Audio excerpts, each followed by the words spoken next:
All right, good morning, Dayton. My name is Karen, and Karen Wick. I am a board member of the Dayton Board of Education.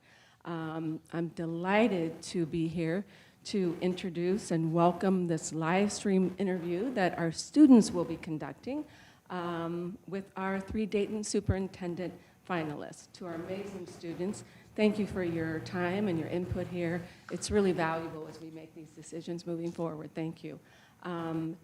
Your feedback plays a critical role in all of the work that we do, and specifically this topic. So we're excited, the finalists, and look forward to your engagement with them. We are also excited this interview, and all of these interviews will be live streamed, and looking forward to the input that our community can continue to give us. For our community members, please feel free to go. You can access these streams and recordings at our website. Click the superintendent search button, and you'll be able to access that stream. We appreciate all of you. We appreciate your time and consideration, and look forward to the work. Thank you so much.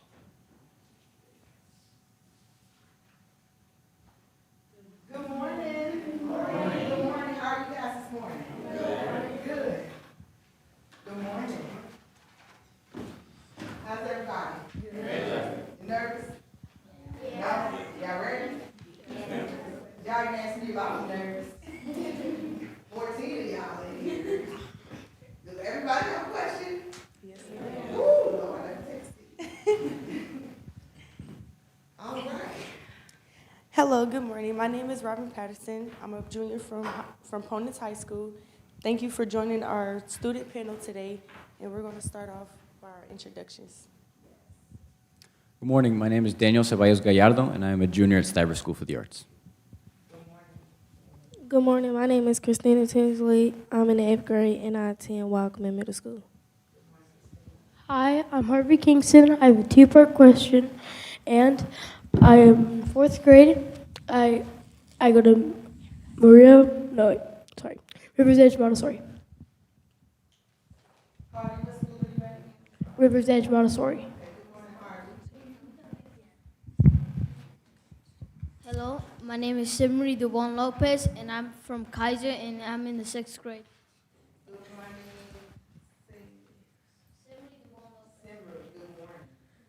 My name is Riley Bowman. I'm in the 5th grade at Kemp. Good morning, Riley. Hello, my name is Kasai, and I'm a 7th grader at E.J. Brown. Good morning, Hello. Hello, I'm Ania Ward. I'm a senior at Thurgood Marshall. Ms. Ward, could you say your name again? Ania. Thank you. Good morning, Ania. Hello, my name is Houston Fox. I'm an 8th grader and I go to Belmont High School. Good morning, Houston. Good morning. Good morning. My name is Kiri Barber. I am in the 5th grade, and I go to Charity Adams Early Girls Academy. Good morning, Curie. Good morning. My name is Trinity Ford. I'm in 6th grade, and I go to Louis Troy. Good morning, Trinity. Good morning. My name is Lambert, and I'm 9th grade. I'm from International School. Good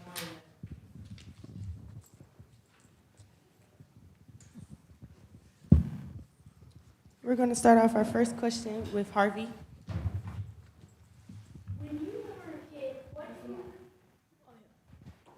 When you were a kid, what do you wish a superintendent would have done for your school?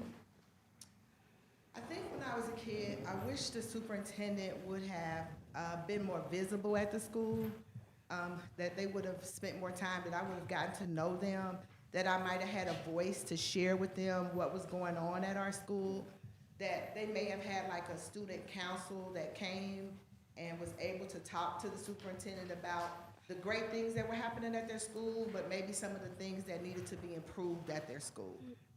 Why do you think you should be the new superintendent of Dayton Public Schools? Well, I have a track record of increasing student achievement in 3 districts and 2 states. I've been a teacher for 10 years, a principal for about 15 years, and I've been at district office now for about 10 years. I have the experience and I have done the work. I work with children. I know what they need in schools. I know that schools should be a place where you create an environment where kids can thrive, that school should be also fun. We should work hard, but there should be activities that are fun, that the work that you do should be celebrated along the way. I think that I've been in Dayton before and I did some work here, and there was this warm feeling when I walked into the schools. And I think that if given the opportunity to be the superintendent, I would create environments and support the principals to create environments that you would love being at school. I would read the data. I would make sure that things were equitable, right? That each school would get what they need based on what the data says they need. I would be visible in the school. I think that being a part of the school helps you understand what the schools need. You can't understand what the school needs if you're sitting in the district office, right? So I would be a part of that process. That's why I think that I would make one the best superintendent for Dayton Public Schools.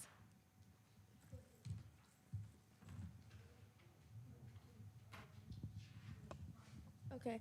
How do you plan to engage and involve students in their educational experience and decision-making within the district? So the first thing I would do when I get here is we're going to create a superintendent's council. And that would have representation from each school. And I would want a variety of students. I would want all types of students to be on that council. We would meet regularly. We would have an agenda. They would be able to bring their voice to the table about what was going well at their school and anything that they felt like that I could assist with. That would be the biggest piece of how I would give you voice in the work, and making sure that I hear from you guys and making sure I know what's going on at each of your schools, is to have representation that comes and sits with me and talks with me. And then I would come to your schools. I would be at your schools. I would be visible. I would be talking to you guys about your education. I would know what's going on. As a deputy superintendent, I did book clubs in all of the schools where I met with young people weekly and we read books, and I had lunch with the students. And a big part of the work as a superintendent are the students. We're here to serve you. Our job at district office and principals, teachers, our job is to serve the students. So in order for me to serve you, I have to know what you need.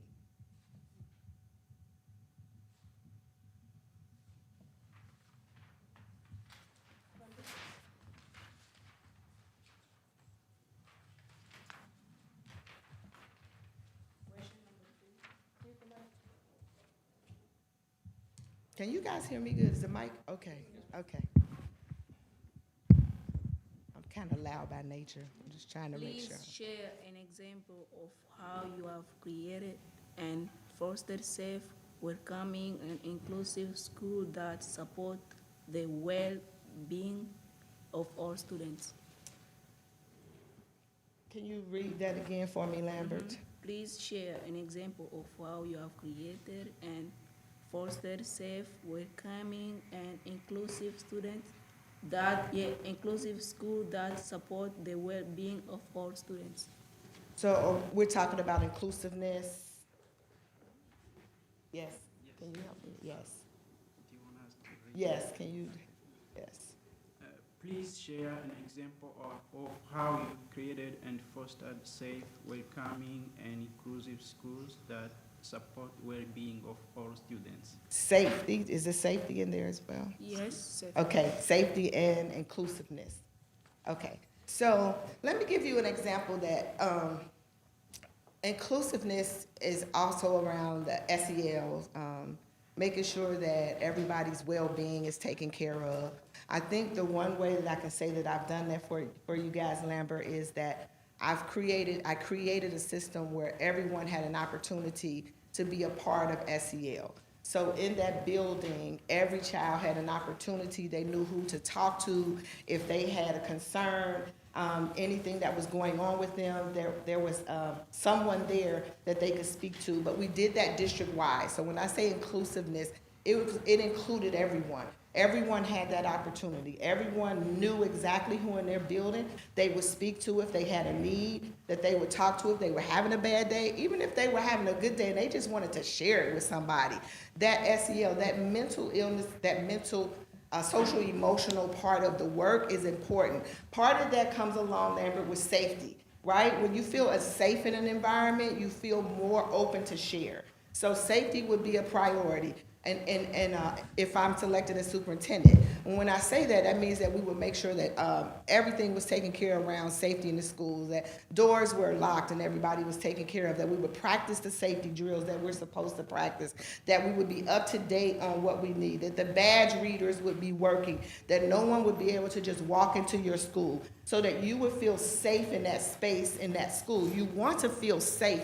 When you feel safe and you walk into your school and you know that you're protected and you're safe, you're more open to be able to do the things that you need to do, to be able to speak the way you need to speak. So inclusiveness is important. Another way we do inclusiveness and make sure that everyone is included is that we celebrate everyone.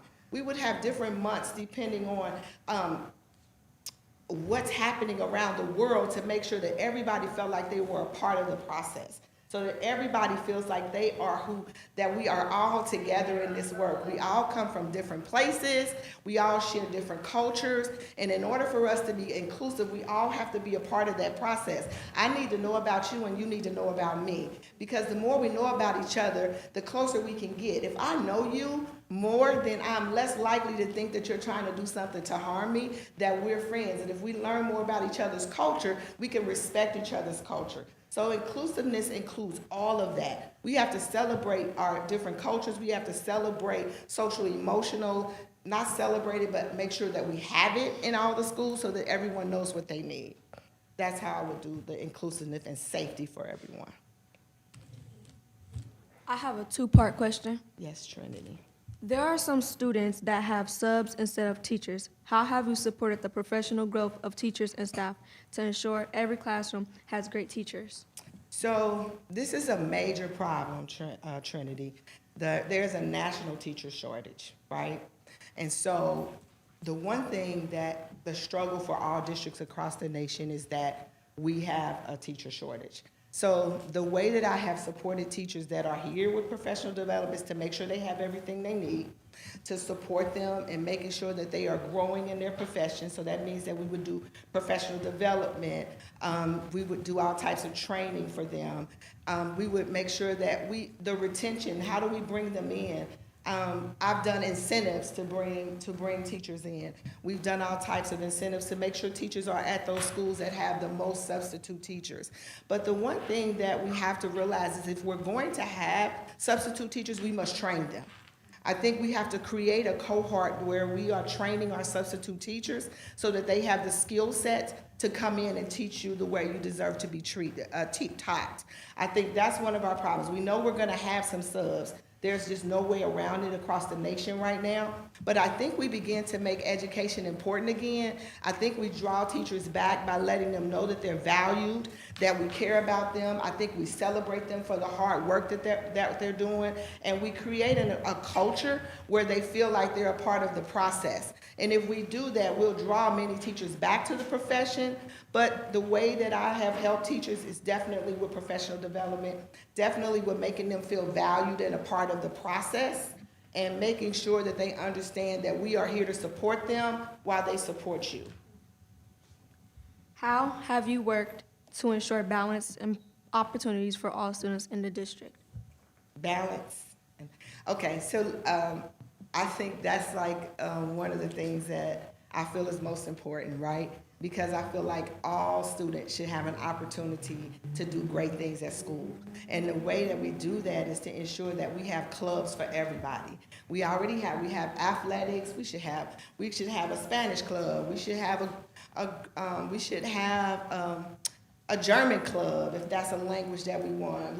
We should have a cooking club or a sewing club or a chess club. So athletics is important too. We should have a gaming club. Anything that's going to keep kids in school and connected to school, that's where the real work is. So when I say a balance, you have to have something that reaches all the students. Students come to school every day and they want to be a part of the process, and in order to be a part of the process, you have to know where you're connected. How do I connect at school? Do they know what my gifts are? What if I can really sing? Now, I really can't, but what if I could? I think I can now, but I don't. So what if I could really sing? Is there an opportunity at my school for me to sing if I don't go to Stivers? Or do we have talent shows at my school, right? So how do we create that balance so that every child gets an opportunity to connect with everything? And we create these experiences that you never forget, right? So when you come to school, you feel like I am where I'm supposed to be. This is the place that loves me, they value me, they see me. I have a voice here when I come in. And the people that I work with every day, they love on me.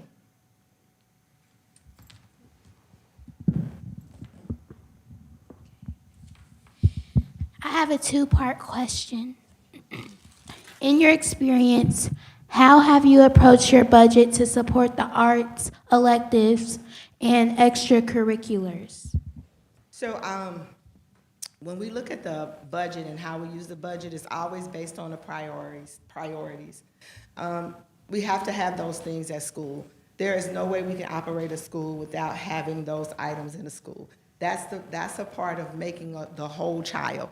Academics is important, but we have to make sure that we're catering to the whole child.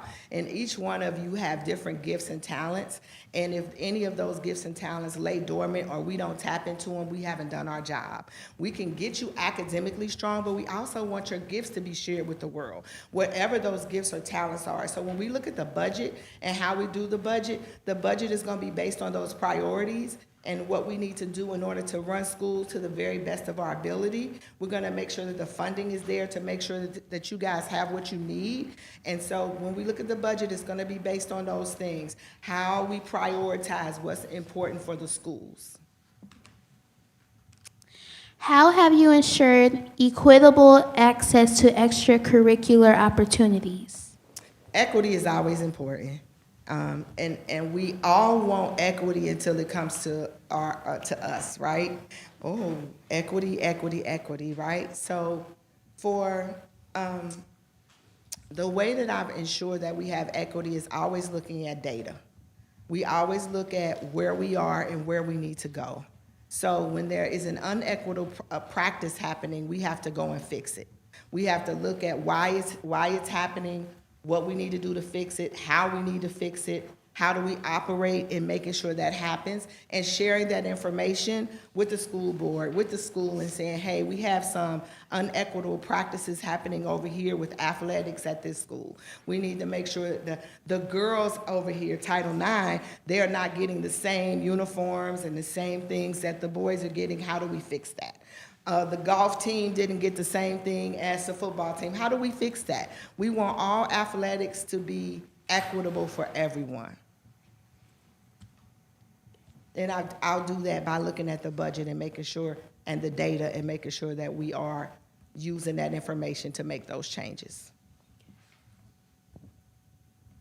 I also have a two-part question. First of all, describe a time when you have addressed the use of technology to enhance educational opportunities and outcomes for students. So in my last district, before I came back to Cincinnati Public Schools, we used technology, or we went to one-on-one. And so that meant everyone in the district got their own computer. The K-2 students got iPads, and the 3 to 12 students got what we call ThinkPads. And we used that along with several online programs that students could get on to maximize their learning. So they would have an opportunity to do those programs at home, like iReady. We had Lexia. This is a reading program. So that's when I've used technology to enhance learning. So students would have an opportunity to use their technology during the day and after school at their homes. And the second part of my question is, how will you approach modern technology such as artificial intelligence to support student learning? Ooh, AI is a big thing right now. And so for me, as a superintendent or leading a district, we have to learn from AI. We cannot just say it's going to go away. I think that we have to meet with our students and our young people and talk about the importance of your own learning, the importance of you learning to be a critical thinker on your own, but what place does AI have in our lives? How are we going to use AI? Because it's there. And if we say it's not, then I don't know, you're living under a rock, right? So I think working with students to get an understanding of the importance of their own education and why it's important for you to think critically on your own and not just go to yeah, I can't think, I know what it is. Not just go there and just do AI for every assignment that you have. That would not be good for anyone. You're welcome. Can you share a time when you successfully led a district through a period of change or challenge? How did you approach this situation? So, absolutely, I can. So, when I was in Little Rock, Arkansas, Little Rock had a 37-year desegregation lawsuit against them, where they had not done right by students of color. And I was in charge of instruction at that time. And so what we did is we looked at instruction from the lens of equity. So the first thing we did is we looked at, do the brown and black students see themselves in the literature? Are there books that they can relate to? In our math books, are there anything that makes a student that is a minority student feel like they're a part of the learning process? So what we did is we looked at all of the curriculum and we aligned it, and we bought books that we minority students could see in themselves. We did things like the letter from Birmingham jail. We really looked at things that were important to the students of color. Then we created a system where we made sure that that curriculum was in place. So we trained the teachers on that curriculum, and then we monitored that to make sure that it was working. So once we started that process, we put things in place to assess whether it was working or not. So there was assessments in place to make sure that it was working. There was feedback from the teachers and the kids on whether it was working or not. We celebrated along the way when there was growth in those areas as we did the curriculum work. And so at the end of the year, we had to present to the federal government whether we had done equitable work, and we did get unitary status for doing that. So we really laid out a system that we could look at. We had to change how we were teaching kids. We had to change how we looked at students. We had to change how we thought about they were being educated. We also did like books on where the students could listen to books, right? We really made adjustments in how we were instructing them. We looked at literature circles, right? We looked at small group instruction. We looked at opportunities for kids to just read on a regular basis and then actually get some foundational math skills. We did many lessons in there. So when we looked at what we needed to do, it was a whole plan around how do we shift everyone's thinking around how we are instructing our young people. Within that first year, 70% of our schools increased in their index score, right? 70% of our schools increased in their index score. And it was because we really sat down and looked at what everyone needed, and we began to really focus in how do we do that, and what support do we give people in order to make that happen. We've asked all of our questions. We would now like to give you an opportunity to ask one or two questions you might have for us. Yeah, I do have one or two questions for you guys. If one of two of you could share, what do you most love about the school you attend? So for me, the thing that gets me up every morning, excited to come to school, is the dedication that my teachers, and the dedication and passion that my teachers put into their jobs. It's very clear from the moment that I walk into a classroom that my teacher wants to be there, truly cares about the student's education, and it's that sort of, the tone in their voice is so full of passion. You know, when you listen to a TED Talk and that person is talking to you, you know, they've been waiting their whole life to speak to you. Yes. That's how I feel like when I'm when I am in a classroom. I feel like teachers really care about me, and they just really wish the best for all students at all times. Love it. Thank you. I think this, where we had her name up, and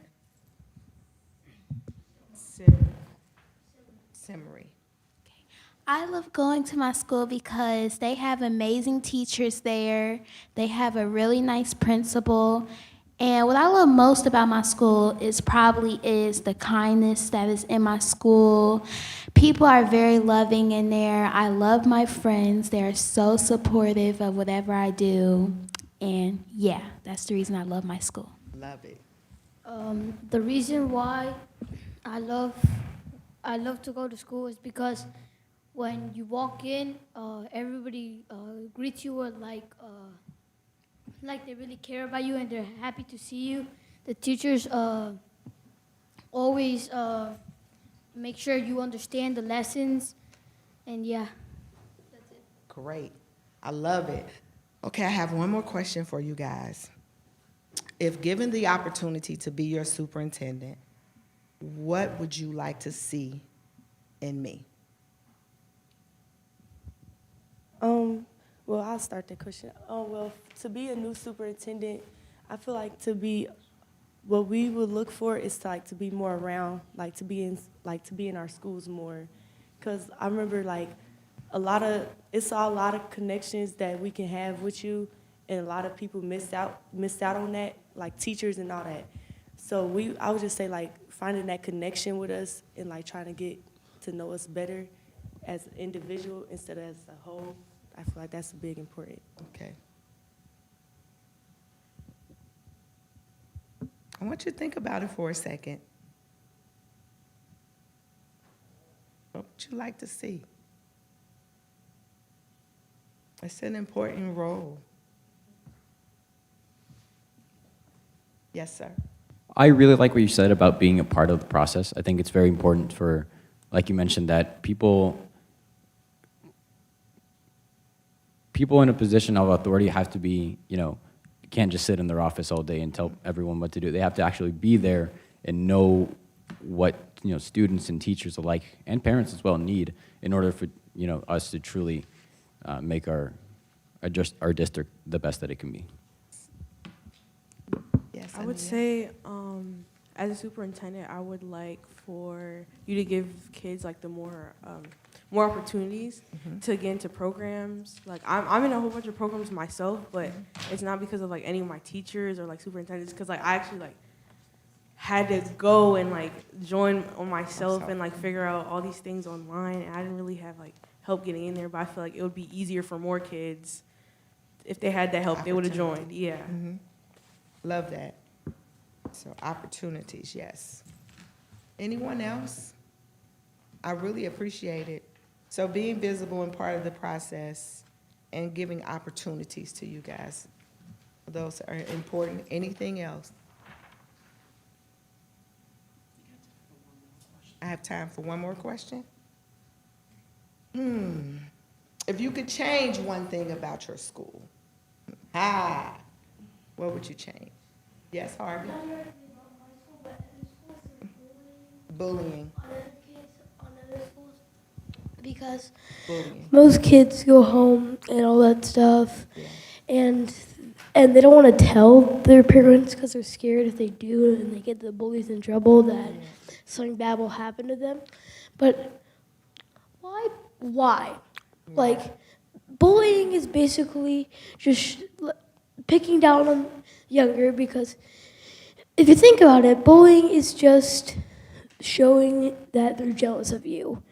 If they think you're better than them in any single way, they will pick on you. So bullying would be a thing that if we could change at schools, bullying would be I absolutely agree with you. I think part of the problem, Harvey, is that we got to get to know each other. That's why I was talking about that inclusiveness. Usually when we bully, it's because I don't really know you and you don't really know me. How do we set up systems where we really all get to know each other and know that we all have differences and we all have things that we are like, we all have things that we're great at, and we all have things that we have to get better at. So bullying would be a priority for me. We have to take care of each other. Yes? I would say that we need more observant staff so they could see when students have problems so they don't escalate into more. I love that. I love that. Yes. Sorry, can I get the question again?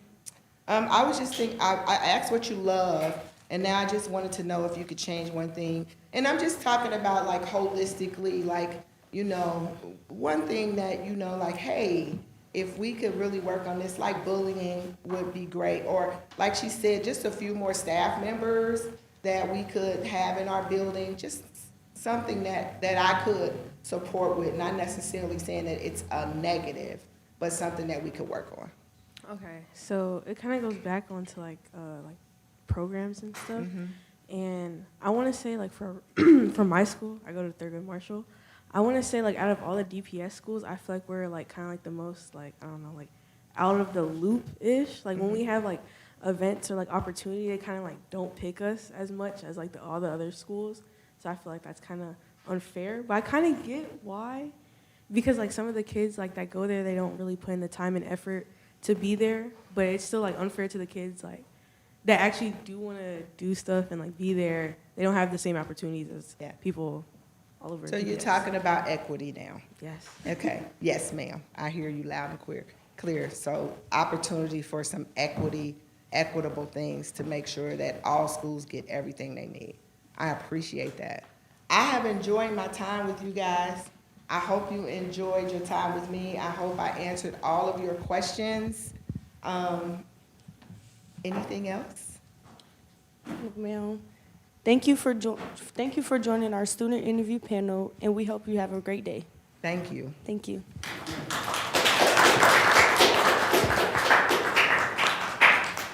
It was great. I love your name, Christina, Daniel, Robin. Don't count to my head, I'm hard now. Lambert, it was nice to meet you.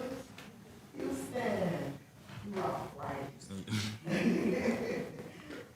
Mia, yeah, I'm gonna get it right. Right. Oh, wait.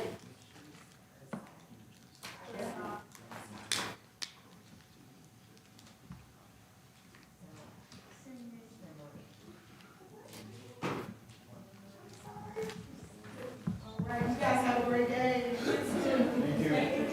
Thank you.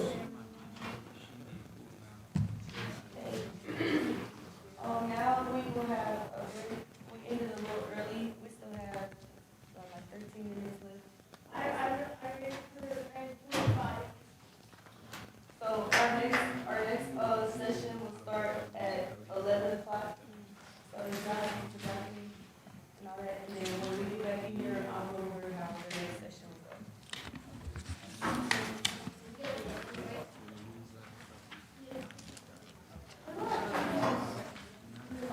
I'm sorry, the second one will start at 10 o'clock.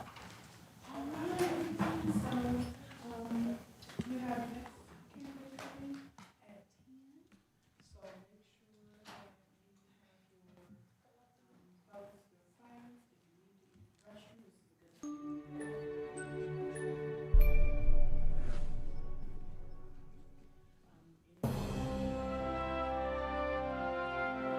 Thanks for joining us today on DPS TV. I'm Landon Keaton. And I'm Demaya Woodall. Today's a cold one, but not cold enough to cancel school. Thanks, DPS. As cold temperatures sweep through the Miami Valley, we ask all parents to properly dress their children for the bus stop. Now let's go to Deshaun Robinson with the weather. Hi, I'm Deshaun with DPS TV Weather. It's going to be a cold one out there. All students riding the bus this morning will want to make sure they bundle up. We have a high of 10 degrees, but with the wind chill, it would feel like 2. So make sure you wear a warm hat, gloves, socks, and a winter coat. Remember that it can be dangerous to have skin exposed for too long in cold weather. Back to the news desk. Where will we be without meteorologist Deshaun Robinson, Google, and phones? Thankfully, we don't have those problems. Now let's take a live look outside with our award-winning reporter, Robin Patterson, who is in the thick of it all. We are live with 2 students from Ponus CTC, and today it seems to be that they have 2 different stories on the weather and their clothing choices today. Why did you wear what you wore today? Should you be talking to us without our parents out here? Are you not cold? Nah, I'm all right. It's a little cold, but I'm all right. What about you? Freezing.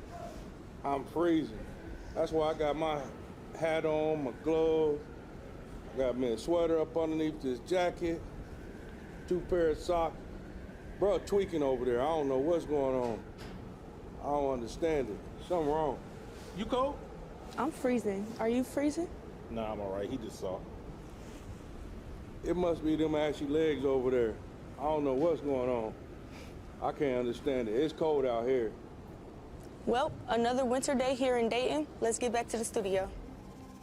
Thanks for your coverage. As a reminder to all parents, make sure your children are dressed appropriately. Cover your head, shoulders, knees, and toes. Wear your coat, wear shoes that cover your feet all the way plus socks. And remember that even if it's sunny, it might still be cold. Thanks for joining us today on DPS TV. Have a great day. Wait, we just received breaking news that temperatures are climbing at an astonishing rate here in Dayton. Cutting back to Robin for a live view. That's right, Landon. I can't believe it. We just went from a freezing cold weather to a hot sunny day. Only in Ohio you'll see something like that. Told you I'd be all right. Only in Ohio. Hi, my name is Penny Bain. I'm a grandmother of 2 children that attends Ruskin Elementary School. I love things down here at Ruskin because I just feel like it's a loving, caring school. They offer so much. It's the love that they get. It takes a village to raise a child, and this is a village. There's a custodian here, Mr. Body. He gives them like fist bumps, and he makes sure he gives every child one before they enter the school. And then if they're tardy, they go and then they see Miss Love, and she's always giving bear hugs and loves and said, now, you know, get on school on time. But my experience with one that I had is my little granddaughter had separation anxiety, and the school helped her tremendously get over that, you know, and like let her know that she is safe. She is, you know, they got a safe place for her, but it's wonderful, like the staff, and they just do so much.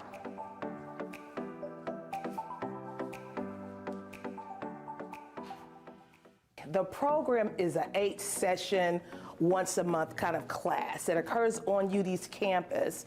And the whole idea is to have teachers be reflective in terms of their own implicit biases, their own privileges, their own life experiences that they bring into the classroom. We wanted to give them the tools of some of the anti-racist teachings, culturally responsive pedagogy, and inclusive instructional practices that will accelerate student learning. So that was our thought process. And so how do we support new teachers? That's kind of the origins of it. How do we support new teachers who did not go through an Urban Teacher Academy? How do we give them the tools, the content, the pedagogy, the skill sets, the awarenesses, so that they can be successful in the classroom? If they're successful, obviously kids are successful. And that's really what it's all about.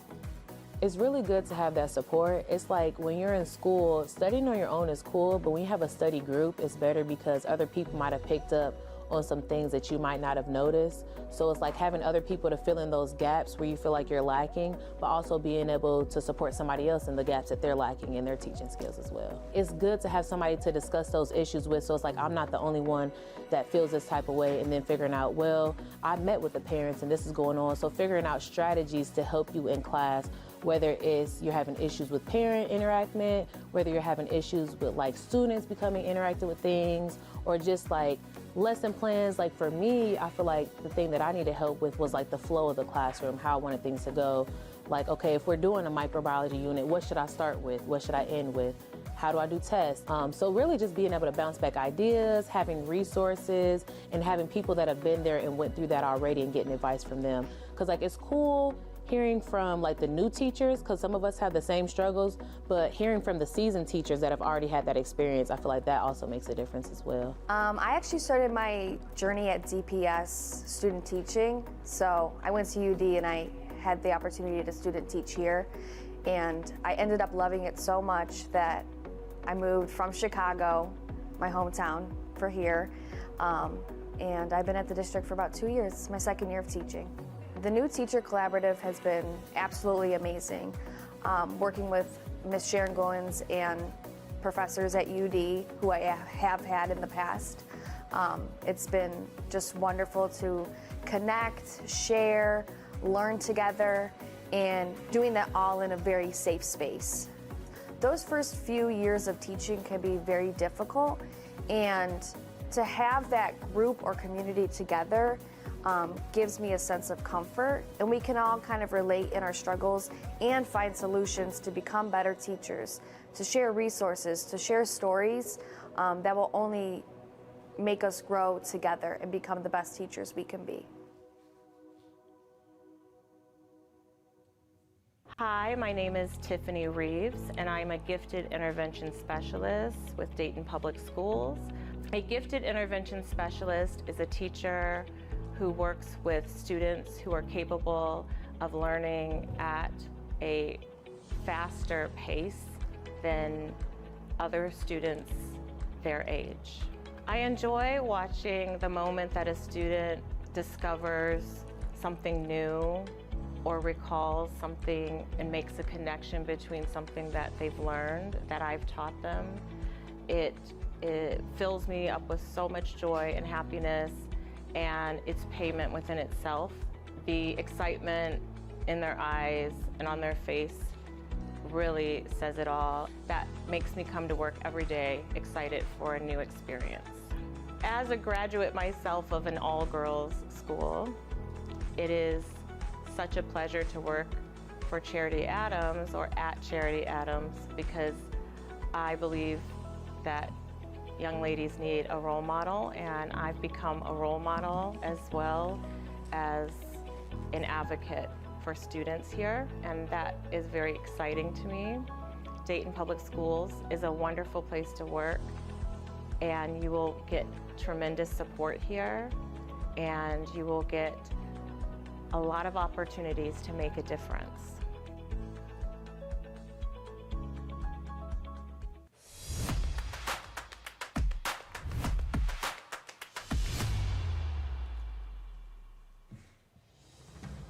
To me, I say they're the best team in Ohio, hands down. But we still have some things to clean up. You know, I have great skills, but sometimes they got to concentrate and play together. And if we play together with great skills, we're unstoppable. Belmont soccer has come a long way. If nobody knows, it's a lot of mixed diversity on this team. A lot of different languages. As a coach to know, so sometimes my captain works out well because he knows a lot of language. I use him as an interpreter. But Belmont is developing very well, and I'm looking forward when the seniors go on, the ones behind them come up with the same discipline, work hard, both in the classroom and on the pitch, and we will be fine. There's nowhere you can go without academics. Always, always emphasize and stress that. Student first. And I always, each and every day I take 15 minutes out of practice and we talk about grades, we talk about classes, we talk about how your day is going. You know, just to get them to settle, because I can see it on some of them sometimes, it's stressful. I'll bring them over and we sit and talk about it. So I always stress academics, student first, because if you have the greatest skill in the world and you don't have the academics, it's hard. Yeah, my time at Belmont been good, and on the soccer team, because I'm the team captain, so I'm really close with everybody. We got some few players who don't speak English, and coach doesn't speak the language that we speak, so it'd be hard for him to understand the other players, so I have to be there and translate. I get to have fun, all that stuff, and most of the people I know play it, and I used to play it when I was a kid. To be like, out of all the teams that we have played, choosing us is just incredible. It feels amazing. It just feels amazing.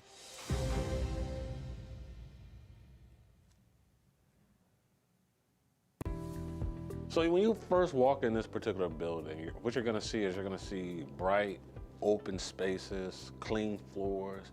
When they say it's a new age here within this building, it truly is. The culture here at E.J. Brown is about keeping it consistent, about keeping it simple, keeping it about students. How do we get students from where they are now to where we need them to be. So about being in those hallways, building those relationships, those positive relationships with students, knowing their names, and just building that bond, believing in them. Keep it simple, keep it consistent, keep it all about students. That's why we're here at E.J. Brown. This year, we have a very strong administration team, and we have very clear expectations, not only for the students, but also for the teachers. So that consistency is really strong this year, and I see that growing as we keep moving forward. I love challenging the students. So I teach science, and for me, it's more about teaching them to think more than like the content. So really getting them to understand what's happening around them and then be able to use that in situations that they might get into outside of the school. We've been changing the expectations and honing more into academics around the students. And then we've also been bringing in more community pieces. We've had some change over the years, but the last couple years, they've stayed the same, and we're growing more community base. As a security resource officer here, my main job is student safety. I also am somewhat of a counselor or a mediator to the students. A lot of them come and talk to me, and we try to figure out solutions together to make things better, because if things outside of school are affecting you, then you're not going to be able to get a proper education. I believe that building a relationship with these students is the key to them advancing educationally as well as socially. E.J. Brown is the best middle school because we have the best sports teams, we have the best teachers, we have the best SRO team in the district, we have the best principal in the district. So if you want to be the best, you should come to E.J. Brown. I think students should go here because it gives them a better mindset. The biggest difference between elementary and middle school is the moving around, but it really wasn't that hard to get used to. The way to be a Bruin is to follow the Bruin B's. Be respectful, be responsible, be safe, and be unstoppable.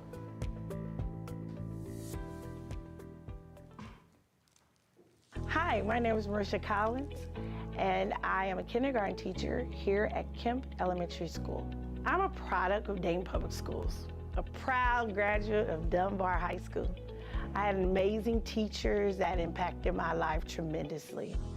So much so that I knew when I graduated, I wanted to pursue a career in education. My teachers went above and beyond their expectations, and I knew I wanted to be that kind of educator. I wanted to make a difference in the lives of children as well as their families. A teacher is, to me, a position that you are called to be in. It is not something that everyone can be. I chose DPS because I had fantastic role models that showed me just what a teacher should be and how teachers should interact with students and parents. I feel children need teachers who care for them and who have a passion for teaching. And I do believe that my passion is there. I can't see me doing anything else. And that's why I chose DPS.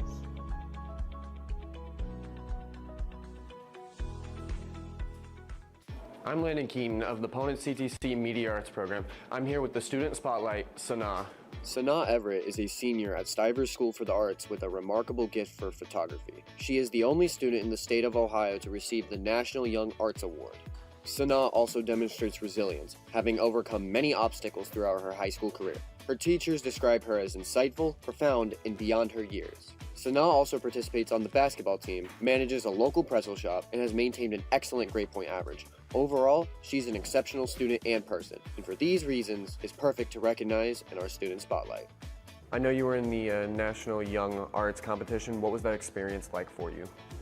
It was really fun and exciting to find out that I won, And it was a good process, especially like coming up with my series and writing my artist statement for it. What was the piece of art that you used to actually win the competition? What was it exactly? It was a series of pictures of my sister expressing like her raw emotional state. What would you say to somebody that aspires to get into photography that don't necessarily have the funds or the resources to do that immediately? Well, a photographer can start with anything. A photographer is really a set of mind. Like, it's not about what you have, it's what you make of what you have. I started off on my phone. It was like an iPhone 6. It wasn't the best camera, but that's how I started off.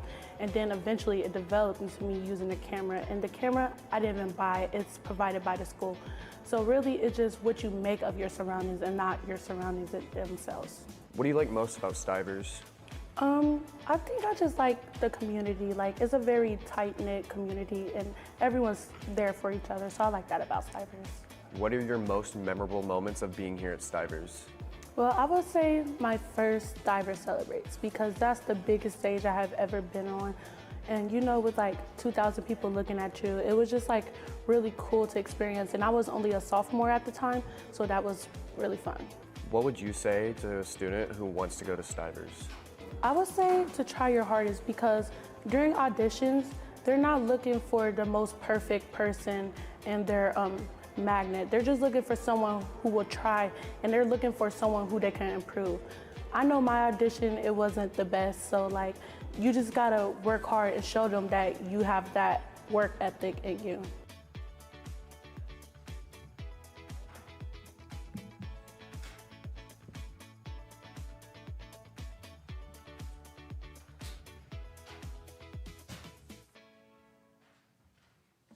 My name's David Beard. I'm the Director of Transportation for Fleet Maintenance. It's very much so a team environment. You know, I work with in my opinion, some of the best mechanics in the business. They're all highly focused on safety. We've got positions from entry level all the way up through administration. There's room to grow. It's just a great environment to work with. From a transportation standpoint, we're the first and last touch with these kids every day, with the drivers and the school bus equipment. We really focus on making sure that they're safe, and they're safe to get to school and safe to get home from school. And my guys are extremely focused on that, and it's very satisfying that we've been able to do that. From tires to brakes to structure to electronics to monitoring to GPS, you know, we have lots of systems in place for the safety of the students, the drivers, making sure that those buses are 100% ready to roll and safe.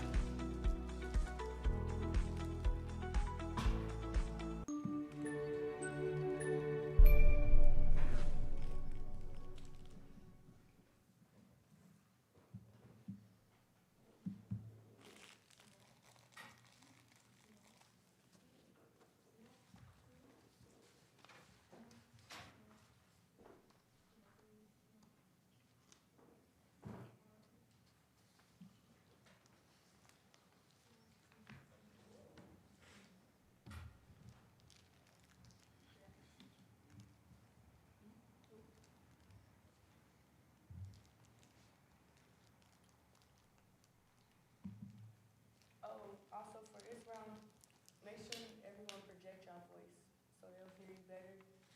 And make sure you talk in the mic, because we are still live. So the live gotta hear y'all and they gotta hear y'all.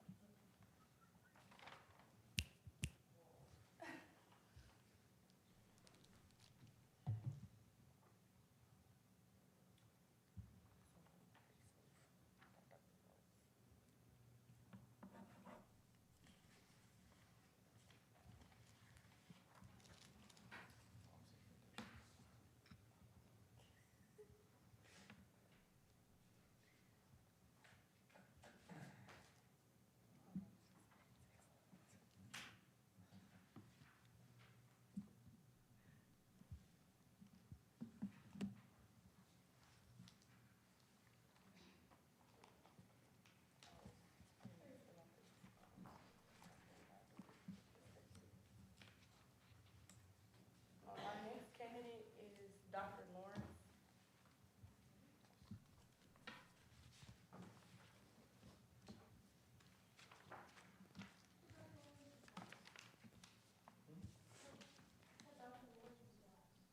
No, Dr. Lawrence.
question 4, Kasai.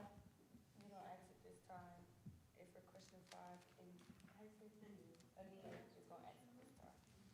And then Houston, you got question 6 this time.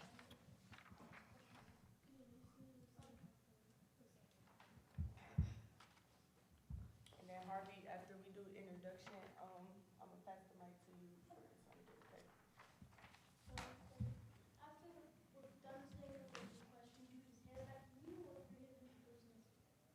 Well, each table should have their own mic, so you could just pass it back down this way. How y'all doing? Hello? How are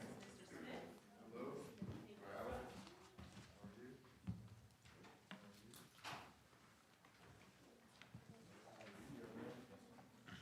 Hello?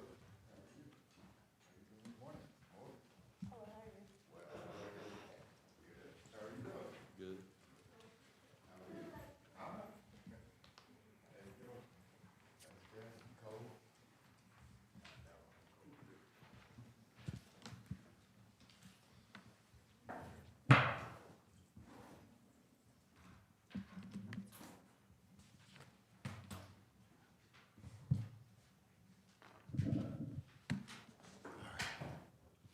Hello, good morning. Thank you for joining us today for our student panel. My name is Robin Patterson from Ponit CTC, and I am a junior. And today right now we will start with our introductions. Good morning. I'm Daniel Ceballos Gallardo, and I'm a junior at Stivers School for the Arts. Hi, I'm Christina, and I'm in the 8th grade, and I go to Wackerman Middle School. Hi, I'm Harvey Kingston. I have a 2-part question, and I'm in 4th grade, and I go to Rivers Edge Montessori. Hello, my name is Shimmy Dubon Lopez. I'm from Kaiser, and I'm in 6th grade. Hello, my name is Riley Bowman. I'm in the 5th grade at Camp Elementary. Hi, my name is Kasai, and I'm a 7th grader from E.J. Brown. Hello, I'm Ania Ward from Thurgood Marshall, and I'm a senior. My name is Houston Fox, and I go to Belmont High School, and I'm in 8th grade. Good morning. My name is Curie Barber. I am in 5th grade, and I go to Charity Adams Early Girls Academy. My name is Trinity Ford. I'm in 6th grade, and I go to Louis Troy. My name is Lambert, and I'm 9th grade from International School. And this is your, you can introduce yourself too. My name is Jean Kundo, New York was specialist from International School. I just came from Lambert.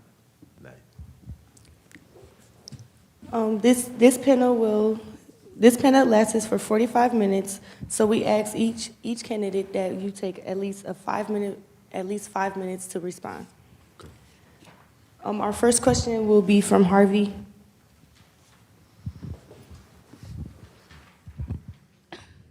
When you were a kid, what do you wish a superintendent would have done for your school? Thank you for the question. So when I was a kid, I grew up in Denver, Colorado. Don't know if you know about that place, but it's cold, a lot like Dayton. And I was a very shy, self-conscious kid. And I wore glasses.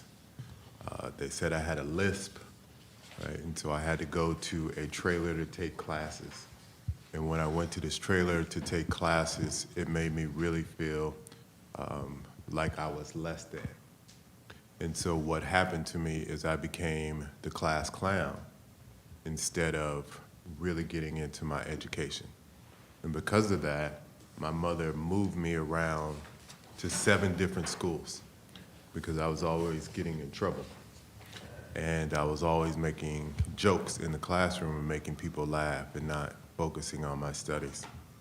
And then it was not a superintendent, but it was 2 teachers, one of them being my grandmother and another one being a math teacher. And they did something that was extremely mean but needed. All right, I didn't know I needed this, but I did. What they did was they made me stay inside one summer. And they made me write and memorize and recite this speech. And it was to be given at a speech contest in the fall. And I did it. And I gave this speech, and I stood up before many people just like yourselves, and I won this speech contest. Now, nobody else was competing in the speech contest, so of course I was going to win. It was just me, right? But I went on to give this speech contest 12, 13 more times, and I ended up winning the National Speech Optimist Oratorical Contest. And that was the first time that I saw myself as a learner. So it wasn't a superintendent, but it was a teacher that did it for me. Why do you think you should be the new superintendent of Dayton Public Schools? It's a very good question, because as young people, my goal has been to help you all be able to see and dream with your eyes open. I've been a superintendent before, and I've been in districts all over the country, from California, North Carolina, which is on the other coast. And I've seen a lot of things that our young people are facing. And in Dayton, Ohio, which gave me a start in college and also a start in education, I really want to give back to the community that helped me. That's one reason. The second and most important reason is because this is your lives. And you all have to go out and make a lot of sense of things that are changing very quickly. And if you don't have someone that is going to help you navigate those, it is going to be tough for you. And you only get one shot at this. And so when I see the numbers and when I hear some of the stories that I've heard from Dayton Public Schools, it really interested me in being able to come alongside of you. One, listen to what you all need, but then two, provide the resources that you all need to be successful. Thank you. How do you plan to engage and involve students in their educational experience and decision-making within the district? So let me say this. I have 4 young people, right? So my son, I adopted when he was 14, and I adopted him from a school that I was a principal at. And then I have 3 daughters, 3 biological daughters, one 27, 122, and 120. And fortunately, unfortunately, maybe for them, I was all principals at their school. And so they would always come home and talk to me about things that were going on in their school. And they would say things like, I'm sure you all might have said to your parents or guardian, which is, my teachers don't really listen to me. I have something that I want to say, I have a way that I want to do it, but I'm not really being heard. And so I started thinking about how to work with young people differently, right? Because it's not about the adults in the room, it's about you all right, in your education. And because things are changing so rapidly in our worlds today, we cannot continue to teach young people the same way that we were taught when we were young. So what I mean by that is we have to create more interactive learning opportunities. The only way that I can do that, Ms. Christina, is if I work with you, right, to see how to interact with you and your learning. The second, and you all were born with this skill. I had to learn it, but you were born with it. That's tech integration. You all knew how to program a phone and technology by the time you were 2 years old, right? And we're not using that as a tool as much as we should be. The third, and I think this is really important, is differentiated instruction. If you don't know what I mean by that, it means we can take the same standard, right? Everybody has the same standard, but you might like to learn the standard using your hands. You might like to learn the standard by being auditory and listening to it. And you might like to learn it by being a visual learner. We have to differentiate the instruction so that it meets your needs. That will engage you. Then what I remember from my young people, my daughters, that they always said to me is, Dad, help me make this make sense. Meaning, what is the real world connection that this applies to so I can understand why I'm doing it? Right? I wasn't really able to ask that question when I was a young person. But you, as curious and inquisitive young people, ask those questions. And it's a good thing that you do. Why am I doing this? Right? And so I have to help connect the dots so you see the real world connections. And then finally, students have to have choice. Right? You have to be given some choice and some ownership in your learning. It is not just me telling you that these are the credits that you have to get, this is what you need to graduate. But I have to find out what taps into your interest and your passion. And by doing that, that is going to engage you. Thank you for that question.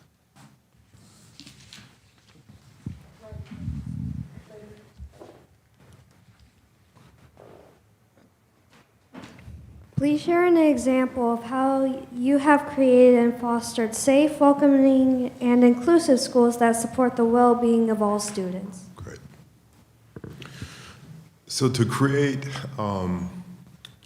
safe and inclusive learning environments, you have to start off with this premise, right?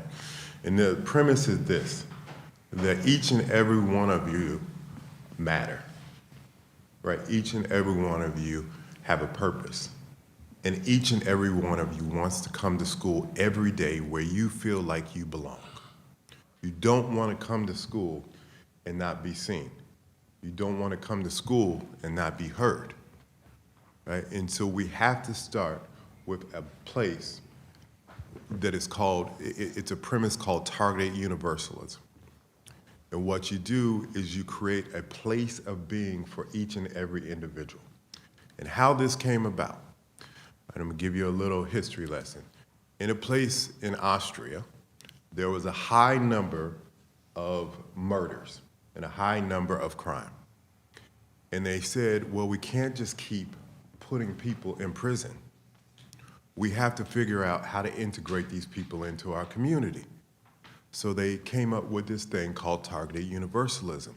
And they said, if every person feels and knows that they are a part of this community and they have a place of being, then they're going to act differently. So what ended up happening? What ended up happening is the murder rates and the crime rates went down. So we create that place of being for you in schools where you are a part of the community, where you're being heard, where you have close relationships with not only your peers, but adults. And you're able to see yourself in all parts of the school. Meaning, there are people that are like you that want to do things like you. We create opportunities in clubs like that, right? There are people like you that think like you, and you may not know that. How do we do that? We have to ask questions so we can bring like-minded people together. There are people that are introverts, that like to be quiet and really do their work. Well, how do we make sure that those quiet, introverted people are still being seen and heard? That is our job, to know each and every one of you and to make sure that we have those relationships so that you feel safe. Then I'll say this last thing. If you don't feel safe, then we have to have a relationship enough where you feel comfortable telling us that you don't feel safe so we can do something about it.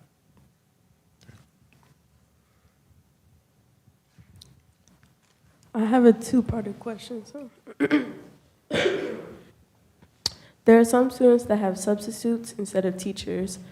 How have you supported the professional growth of teachers and staff to ensure every classroom has great teachers? Absolutely, thanks. So the first part of your question is, in the first part of your statement, which was we have substitutes instead of some teachers in your class. That is something that is happening across the country. One thing I've noticed is this. When you get substitute teachers, oftentimes there are people coming in that care about students and really want to be in front of students, but may have not had the formal training to really teach students. We have to invest in our long-term subs, right? And so every day, just like you want to go to school and be successful, the long-term subs want to actually be successful too. So we have to develop them, and we have to encourage them just like we're going to encourage you.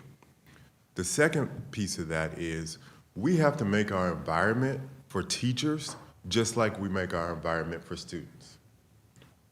I hope you all know that teachers were once young too, right? And as you grow, you learn coping skills, but you still have feelings.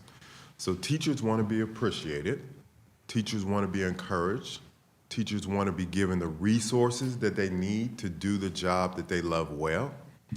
And they want to be a part of a community that I talked about before on the last question, where they can be themselves.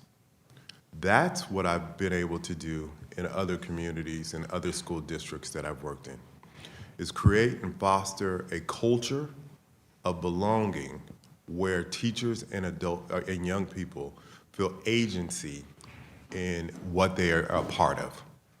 When that doesn't happen, then just like you, we have to be able to have conversations to say what's going to make it better for you. It's not just about me telling, it's about us working together. How have you worked to ensure balanced opportunities for all students in the district?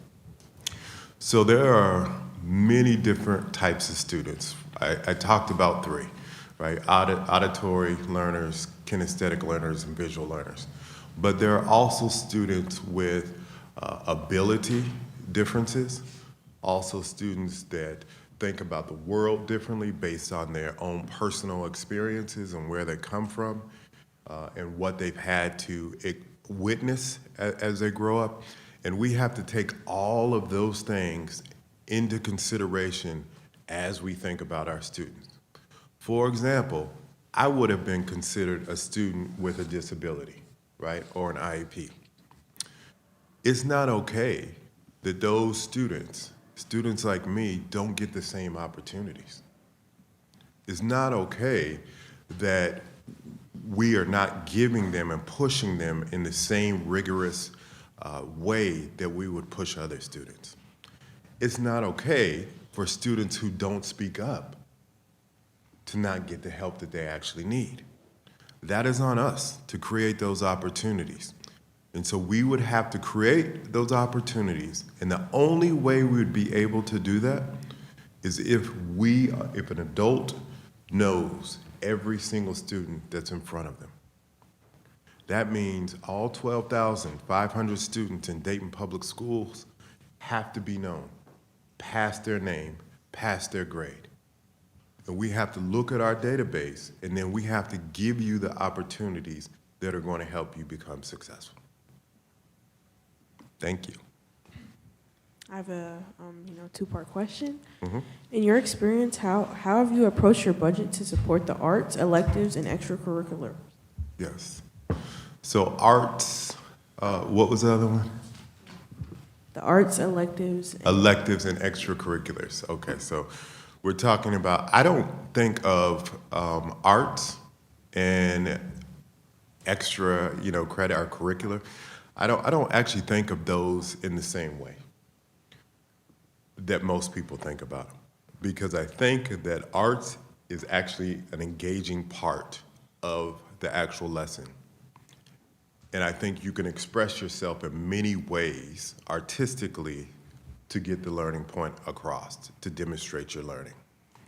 All right, so I think it should be incorporated into all learning. What would help engage you more? I'm sure, Daniel, going to an art school, right?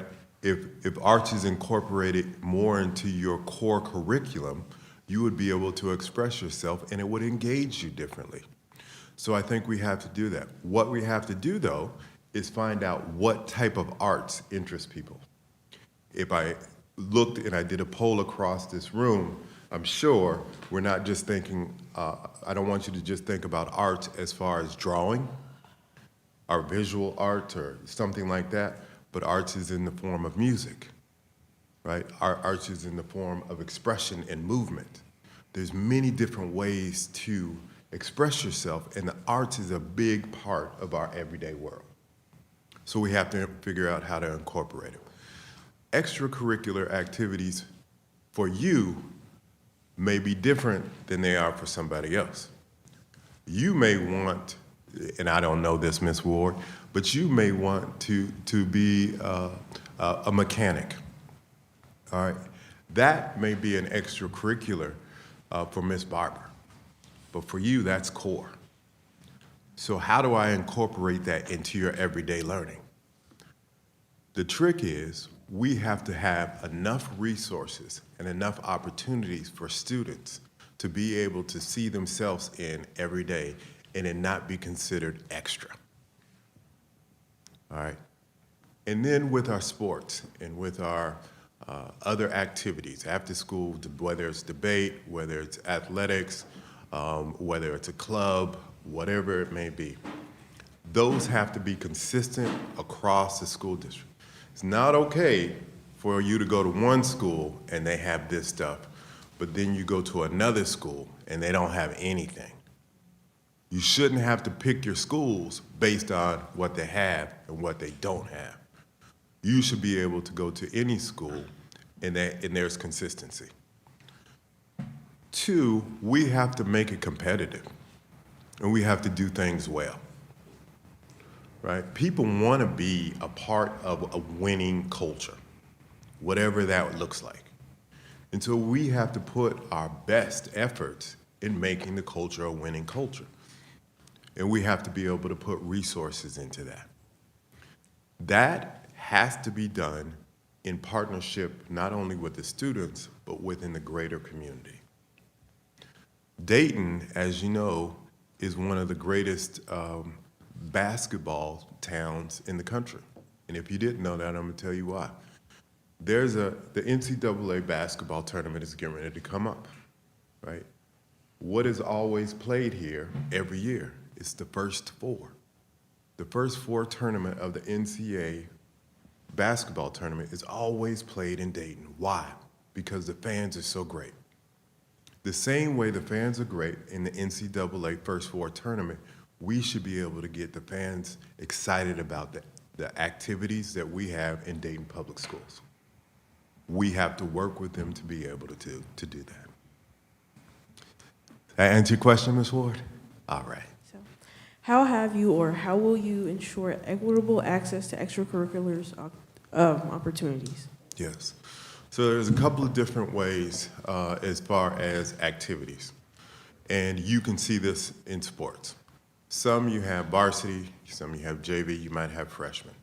So you might have a competitive track for those people that are really looking to take it further and maybe go to college or use it in their long-term goals. And then you have some people that really like it, but aren't sure if that's what they want to do, but still want to participate. Having both is okay. So you can have a more competitive version and then a less slightly competitive version. And you can be able to offer those in different ways. The other is we can't do everything for everybody. Let's just be honest. We can't have 100% for everybody.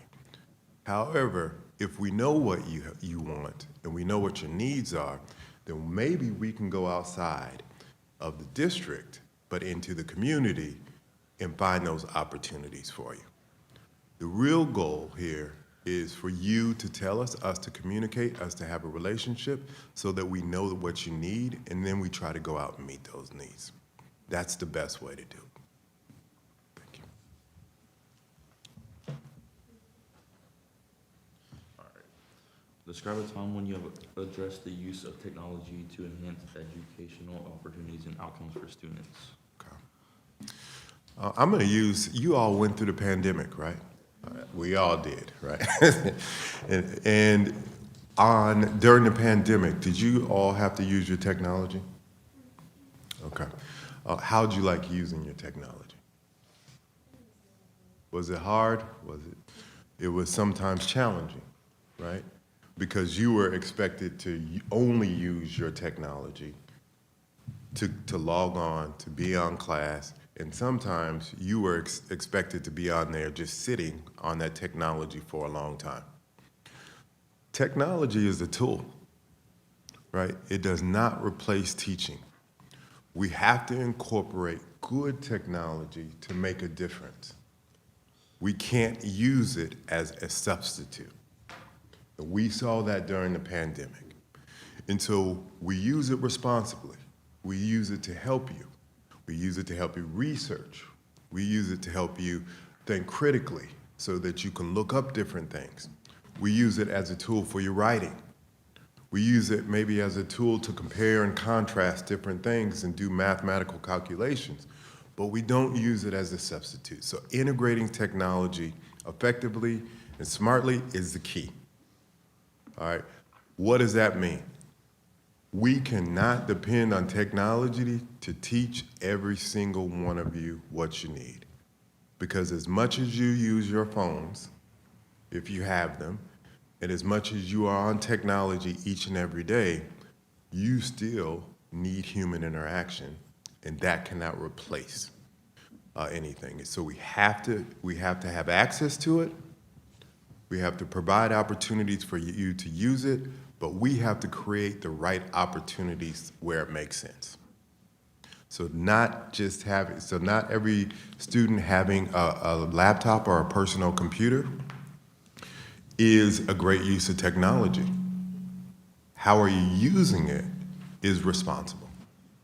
This keeps going up and down. Maybe it's me. All right. Did I answer your question, sir? Yep. And also, how have you been ensured equitable access to extracurricular opportunities? So equitable access, and that's similar to Ms. Ward's question, right? Oh, my fault. No worries. How will you approach modern technologies such as AI to support student learning? So have you all, who raise your hand, who all has used the AI, like chat? It's kind of cool, right? But it's also kind of scary. What we have to do is understand that it's not going away, right? It's not going to just go into a box. So how we incorporate it into learning is going to be very key. It cannot, if you type in something and you give it a prompt, yes, it can give you back an answer, but it cannot help you think critically. And so if you're going to use AI, the next part of the equation or the step has to be, so you got this answer, what does it actually mean, and how are you using it in a critical thinking term? Right, that's what it can't do for you. The second thing that I think is really important is a lot of people think your generation doesn't research. You actually research more than any other generation. I'll tell you why. On your phones and on your smart devices, you look up things all the time, right? It doesn't matter if it's algebraic equation, you look up news and information all the time. We have to be able to help you research in a smart way. So how do we use that AI capacity to help you research in a really effective way to help you with your learning? Those are tools that are there that can help provide the answer and give you access to information that would have taken us maybe a week or two to be able to find using an encyclopedia. But you can get it instantaneously. So then we incorporate that information that you get into your learning. Things are moving at a rapid pace, right? We know that it's not going to change. But we have to help you make smarter decisions with the information that you have. It could be a tool used for good and not for bad. Okay. Thank you, Mr. Fox. Can you share a time when you successfully led a district through a period of change or challenge? How did you approach this situation? Who was involved, and what were the outcomes? Okay. So in every position that I've been in, I've worked in what I would consider tougher situations. I'm going to move back. Tougher situations and challenging situations. I love to do strategy work, and I think it's important in doing strategy work, there is a process that you have to go through to do that work. And I don't know if you've heard of this, but you all will use this as a part of your life, whether you know it or not, and it's called change management. All right, and change management involves a process. And I'll tell you what a change management process that you might have used. So your parents or your guardians, right? You've all wanted to do something, and you've all asked to go somewhere or do something that was really important to you. And you all have asked that question, and I've all heard no.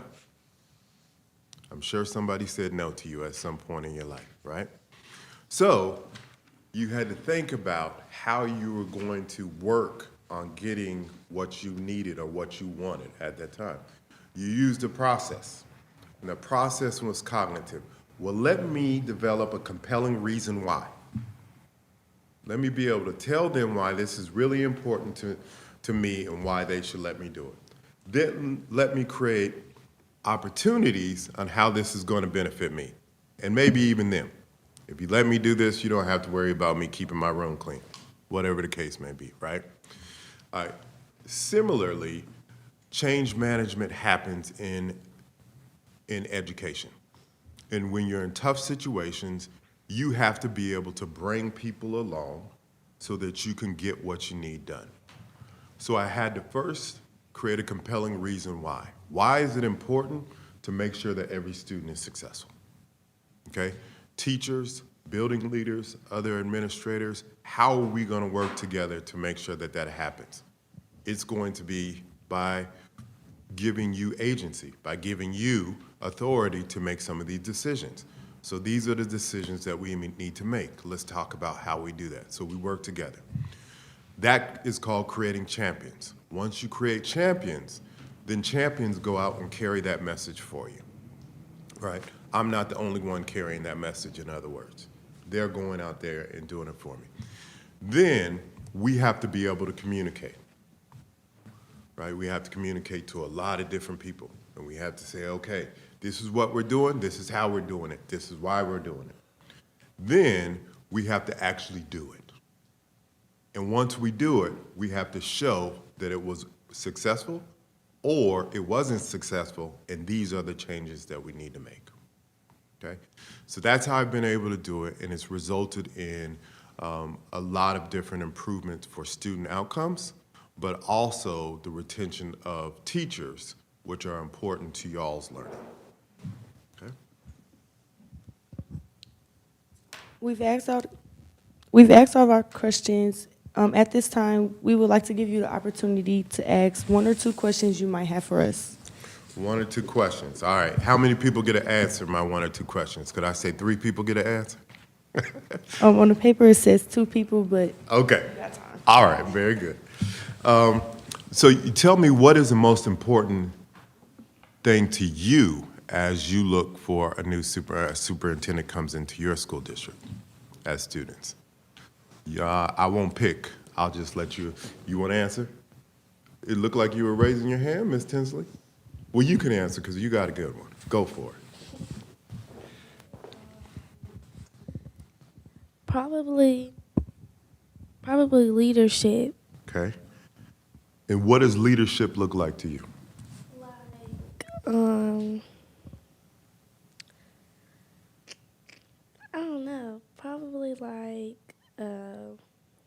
talking to each kids about the school, about how they think that the school should change and stuff like that. So being included in the conversation, that's what you want. So a leader to include you in how it's going to work for you. Yeah. All right, good. Thank you for your answer. All right, one more. Who wants to go? Oh, hold on. One more answer. You said 2 answers, right? Yeah, I was gonna answer. Oh, you gonna answer? All right, go ahead, Ms. Patterson. Can you repeat the question? I'm sorry. Yeah, what are you looking for in a superintendent? I would say the connection with students. I believe that's important because it is a lot of students who do have ideas and stuff they want to say as well, and we don't always get the opportunity to say it or do it. So give me. You sound like you have ideas. Give me one of your ideas. Oh, I don't really have none right now. Okay, I'm sure you do. I put you on the spot, but if you think of it, let me know. Yes, sir. All right. Any other answers to that question? Any on this side? Okay. Next question for me is, tell me what most excites you about your education. Yes, sir. So is this on? Yeah. Yeah, okay. This is a very difficult question because there are a lot of things that I could say about my school, and it's very difficult to put them into words because of how wonderful of an environment it is. But I think the thing that gets me the most excited every morning is the fact that there is not a single one of my teachers that doesn't go above and beyond when it comes to our education. I feel like in every single one of my classes, I feel like my teacher really cares about what every kid is learning and how to get there. It's not just teach to the test, it's truly understand, because understanding is different from recognition. You can teach a kid a bunch of terms, but to really make them understand the concept and then apply it in a real world situation, that's the most important thing for me, the quality of the education. So you listed, you said 3 things. 1, the environment. Yes. 2, the culture of care. And then 3, you know your teachers really care. Yes, sir. Very good. Thank you. Yes, Ms. Ford. One thing that I like about going into school is the stuff that I'm in, but there's also like a downside to that because I kind of had to advocate to be in there and like really put myself out there. Like if I didn't, then I probably wouldn't be in the programs I'm in now. So like whenever I talk to like kids at my school about like the stuff that I'm in, they're like, "Oh, how'd you get in there?" And it's like I had to go through like so many processes. I feel like that's kind of like my school's issue a little bit because they'll say like one day like, "Oh, okay, here's a little program you guys can join," and then like never talk about it again. And I'm like, okay, dang, like that's kind of Yeah. I don't know, but yeah. So you want people to be able to have access, but you not have to fight for that access. Everybody should have access to information. Okay, got it. Thank you very much. Anything else on this side? Because I mostly heard from here. I know y'all have stuff to say too, right? Yes? What do you have to say, Ms. Barber? All right. What I like most about learning is probably the teachers, because I love how they be teaching us like the strategies that they be using.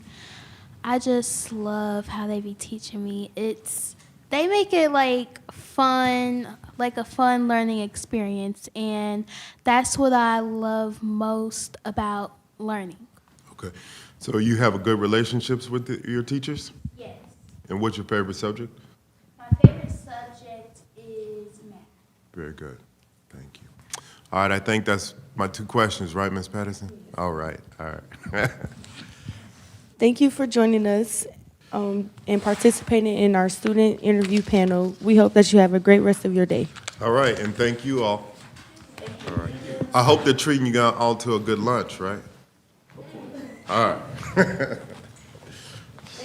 Thank you.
Hello, my name is Demaya Woodall, and I'm a media arts student at Pona CCC, and I'm here today at E.J. Brown to interview the student spotlight, Eli. Eli Trinidad is a 7th grader at Edwin Joel Brown Middle School. He's respectful, has a positive attitude, and is always willing to help others and participate in class. His family is very important to him. He demonstrates excellent leadership qualities. Eli is involved in the Scholars of Hope after-school program, lunch chess, and enjoys hanging out with his friends. For all of these reasons, he is very deserving of being featured in the student spotlight. My name is Eli. I'm 12 years old. I like boxing. I go to E.J. Brown, and my favorite class is math and science. What did you think of being chosen for student spotlight? I was excited, and also I told most of my teachers. How did you get into boxing? I got into boxing because of some of my friends, and also I just wanted to start doing something newer. Who's your favorite boxer and why? Ryan Garcia. He's really inspiring, and also he's a good boxer. You have a new principal, Mr. OJ. How do you feel about him? He's nice. He cares a lot about his students. He helps. What is the Scholars of Hope program? It helps you with a lot of things. You learn new things. It helps you with college, and they have like groups you go into, chess, singing.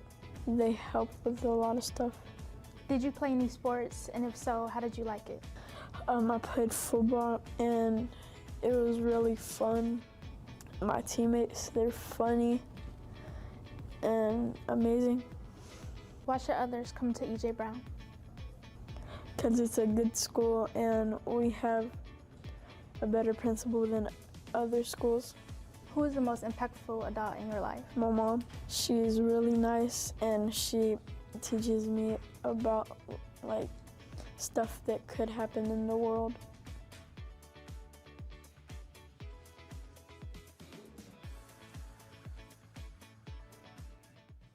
Success looks like you.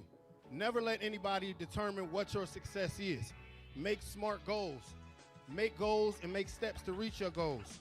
Understand success looks different from anybody else when it's your success. Your responsibility is to take care of yourself as well as provide some additional assistance and support for your family and other members of this society. Success looks like us, and we are you. We walk some of the same streets, same neighborhoods you guys walk every day, rode the bus, like you guys walked home from practice, walked home from school, had some of the same challenges you guys had. And so, I'm here today because of them, and one of these days you guys are gonna be up here because of us. All I care about overall is the difference that I make in society, and the difference I make in my family, and the difference I make with people like you. That people take the time when I was your age and younger to drop pearls and wisdom on me, so my job is to do the same to you. And I've done that not just in Dayton, but around the world. What you do with your life at the end, a lot of your friends aren't going to be able to walk this path with you. You're going to have to separate yourself, and you got to show mentally first that you can get through that challenge. I wanted to be the best at everything I did.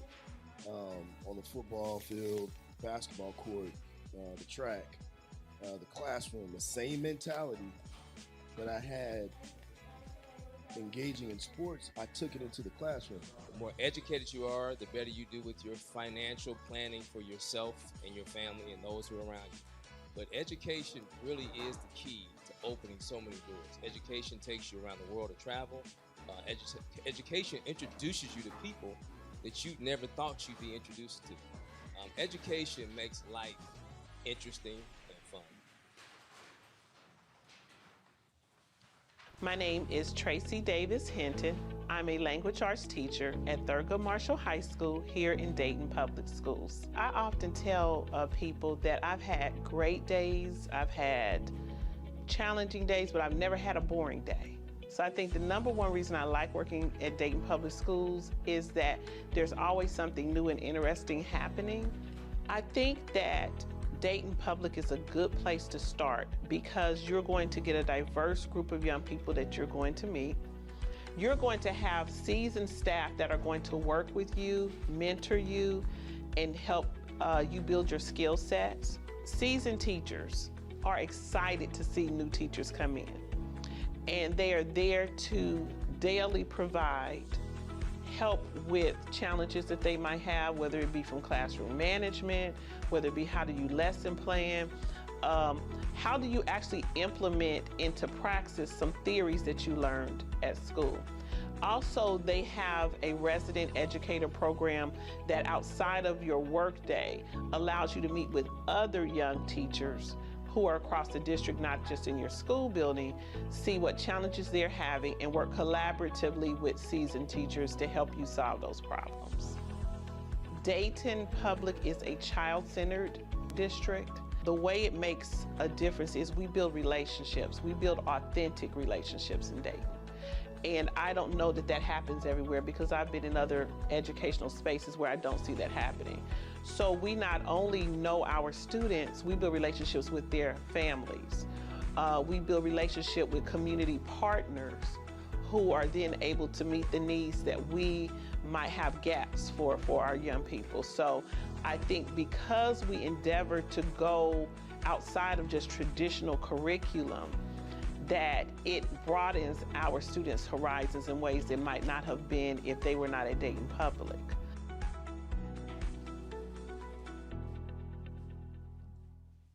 Joshua Booth is a senior at Meadowdale CTC. He is in the robotics engineering program and even won a bridge building contest in class this year. Joshua is a straight A student and has applied for an engineering internship and also works at AutoZone where he applies the concepts he learns in his robotics classes. Overall, Joshua is an excellent role model for his peers and a great example of what Meadowdale students should strive to be. What made you choose engineering?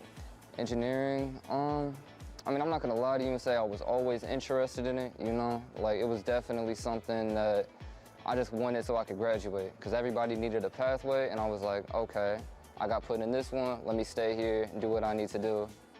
And as I started, you know, working in engineering, working with robotics, 3D printing, you know, we got a SolidWorks program and stuff like that. And I slowly started developing an interest for it. You know, like, it was cool to start paying attention to my teacher, teaching us about how we could 3D print these objects, and it was cool. How did you manage to keep good grades? Stayed focused. I kept doing me. Definitely enjoy your experience here. You know, like, even this right here is an experience for us. Yeah, you could look at this as an opportunity. You can look at it as influence to other people, whatever reason you're doing this. But keep staying focused. I can't tell you enough. Like, if you want a boyfriend, girlfriend, relationship, whatever it may be, stay focused on your grades. Just listen to your teacher, do the assignment, and then go to HOCO, you know, go to prom, play your sport. But grades is always a priority. I don't know what that may be for you, but if it's sports, you can't do good in sports without having good grades. They're gonna drop you off the team, they're gonna put you on the bench, then you're gonna be stressing about, I got homework to do, I gotta catch up on this. So just prioritize your grades and you can enjoy your experience. Why should people come to Meadowdale? Our career pathways. I truly believe that we have a lot of opportunities for young students to come here and develop an interest and even pursue what their interest is already. What are your future career goals? Future career goals, that's a good one. I mean, everybody wants to make good money, everybody wants to do what they love. So I say something I want to accomplish is I want to be known a little bit, whether it's for my pathway or something else that I gain an interest in, because we still young. So if there's something else I gain, I think something I want to do is be known, you know, have an influence on people. Let anybody know, like, you don't got to stick to one thing, you don't got to follow your parents' rules, do what you love. So I'm definitely, I want to do something I love and be known for it. What would be your favorite memory at Meadowdale? Favorite memory has to be junior year, last year of doing CCP. That was the first time I had a professor and the classes were more difficult, but it was fun. It was definitely fun because we had evaluations, more essays. It was just a new experience I could encounter, and it definitely expanded my mind. And then once that happened, all the other classes came easy because I knew what a real class, like a real hard class was. So everything else felt kind of like light work. Do you have a message for the staff here at Meadowdale? Keep doing what you're doing. You guys are doing great. I know you guys get a lot of hate here and now, but definitely you guys are fun to be around. You guys definitely know how to teach. Keep doing what you're doing, and you guys may even have a better future or more opportunities later on.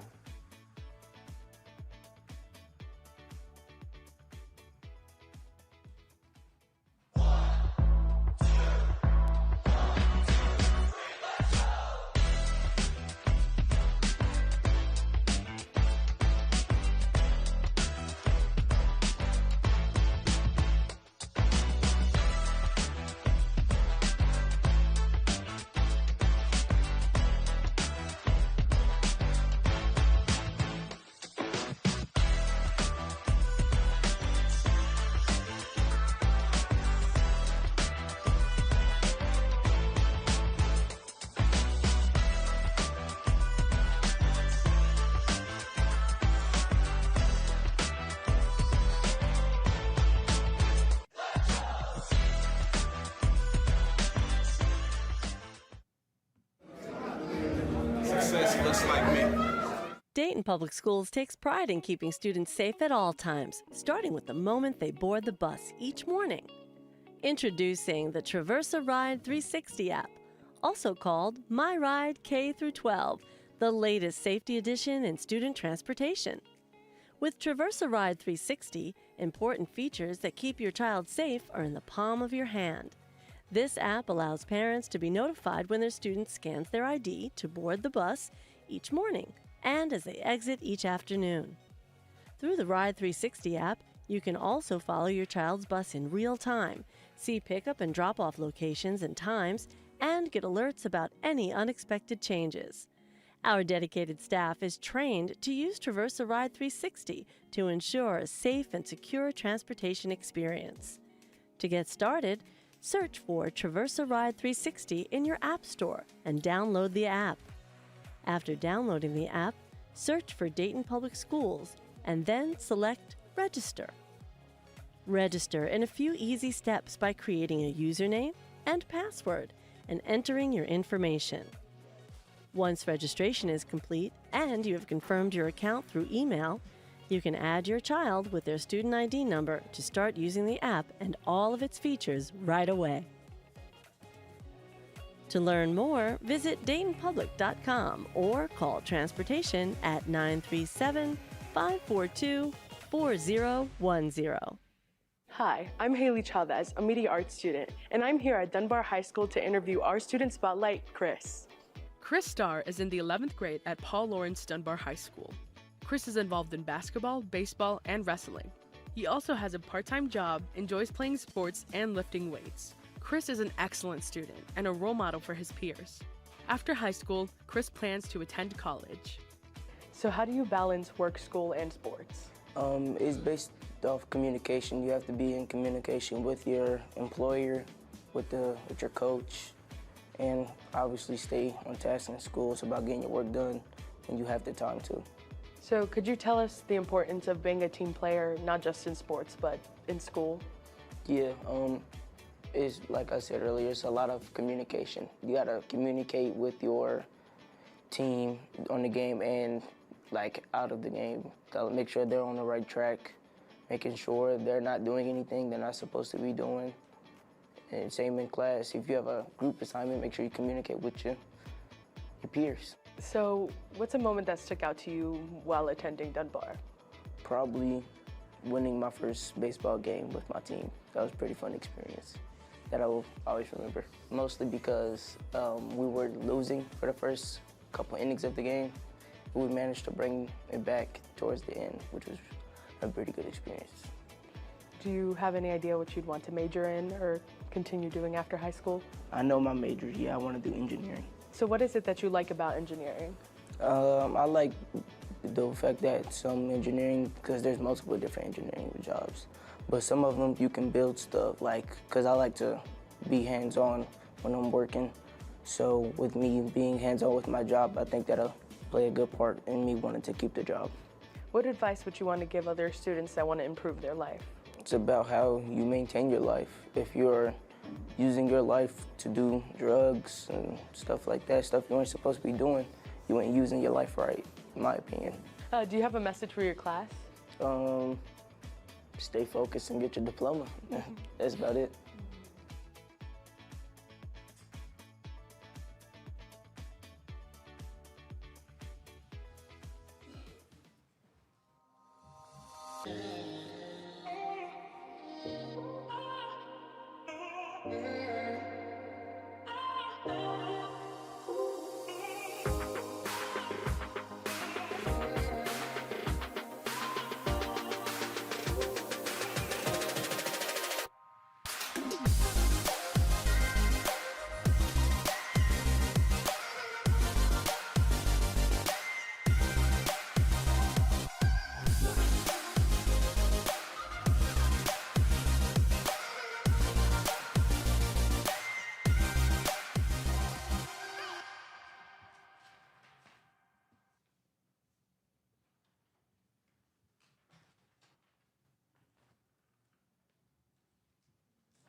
Remember, we tell you before, there are 4 reasons why you vote. For candidates or issues that benefit you, your livelihood, your family, and your community. No other reason. You don't vote because someone is tall or short, black or white, male or female, Republican or Democrat. You vote those 4 reasons. That takes care of you and your family and your community. So today is the first time I'm going to be voting for my family. My family is from Mexico, so I'm the first generation from my family. So right now, this is everybody in the background is voting for the first time.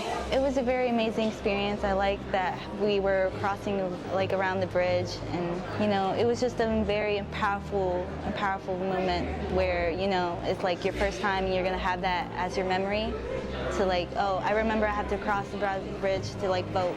If you want to fix something that is really injustice, then your vote really does matter. Like every person votes matters. Voting for the first time is kind of like exciting because, you know, I get to go home and then just tell my parents that I just voted, and then they just seem proud of me because they never experienced like something like this, the voting before. So I'm like kind of like giving them like a chance to like, oh, if like something is wrong, I'm able to like make the change.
Students here. Good morning. Good morning. How's it going? Man, I recognize some of these faces. I sure do. In fact, raise your hand if you see me in a school. Oh, say less. You've not seen me? What school you attend? International? I need to get there more often. I have been there, but not as often as I should be. Check, check, check. Hello. Oh. Check, check. Hello, good morning. Thank you for joining us and participating in our student panel. We will start off by introductions. My name is Robin Patterson from Ponitz, and I am a junior.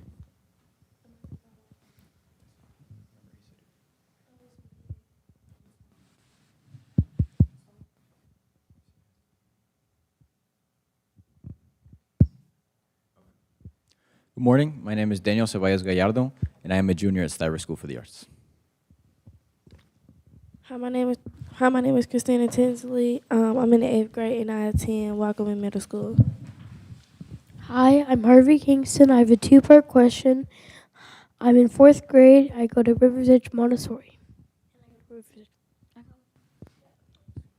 Hello, my name is Simri Duwan Lopez, and I attend Kaiser, and I'm in 6th grade. Hi, my name is Riley. I'm in the 5th grade at Kemp Elementary. Hi, my name is Kasai, and I'm a 7th grader at E.J. Brown. Hello, I'm Ania Ward, and I'm a senior at Thurgood Marshall. Hello, I'm Houston Fox, and I go to Belmont, and I'm an 8th grader. Good morning. My name is Kiri Barber. I am in the 5th grade, and I go to Charity Adams Early Girls Academy. My name is Trinity Ford. I'm in 6th grade, and I go to Louis Way. My name is Lemba from International School, and I'm a freshman. Well, good morning to all of you. This is really exciting for two reasons. One, I always love to be around kids. And some of you, when I see you, I get to ask all the questions, so now you get to ask some, so I'm ready. We will start off our first question with Harvey.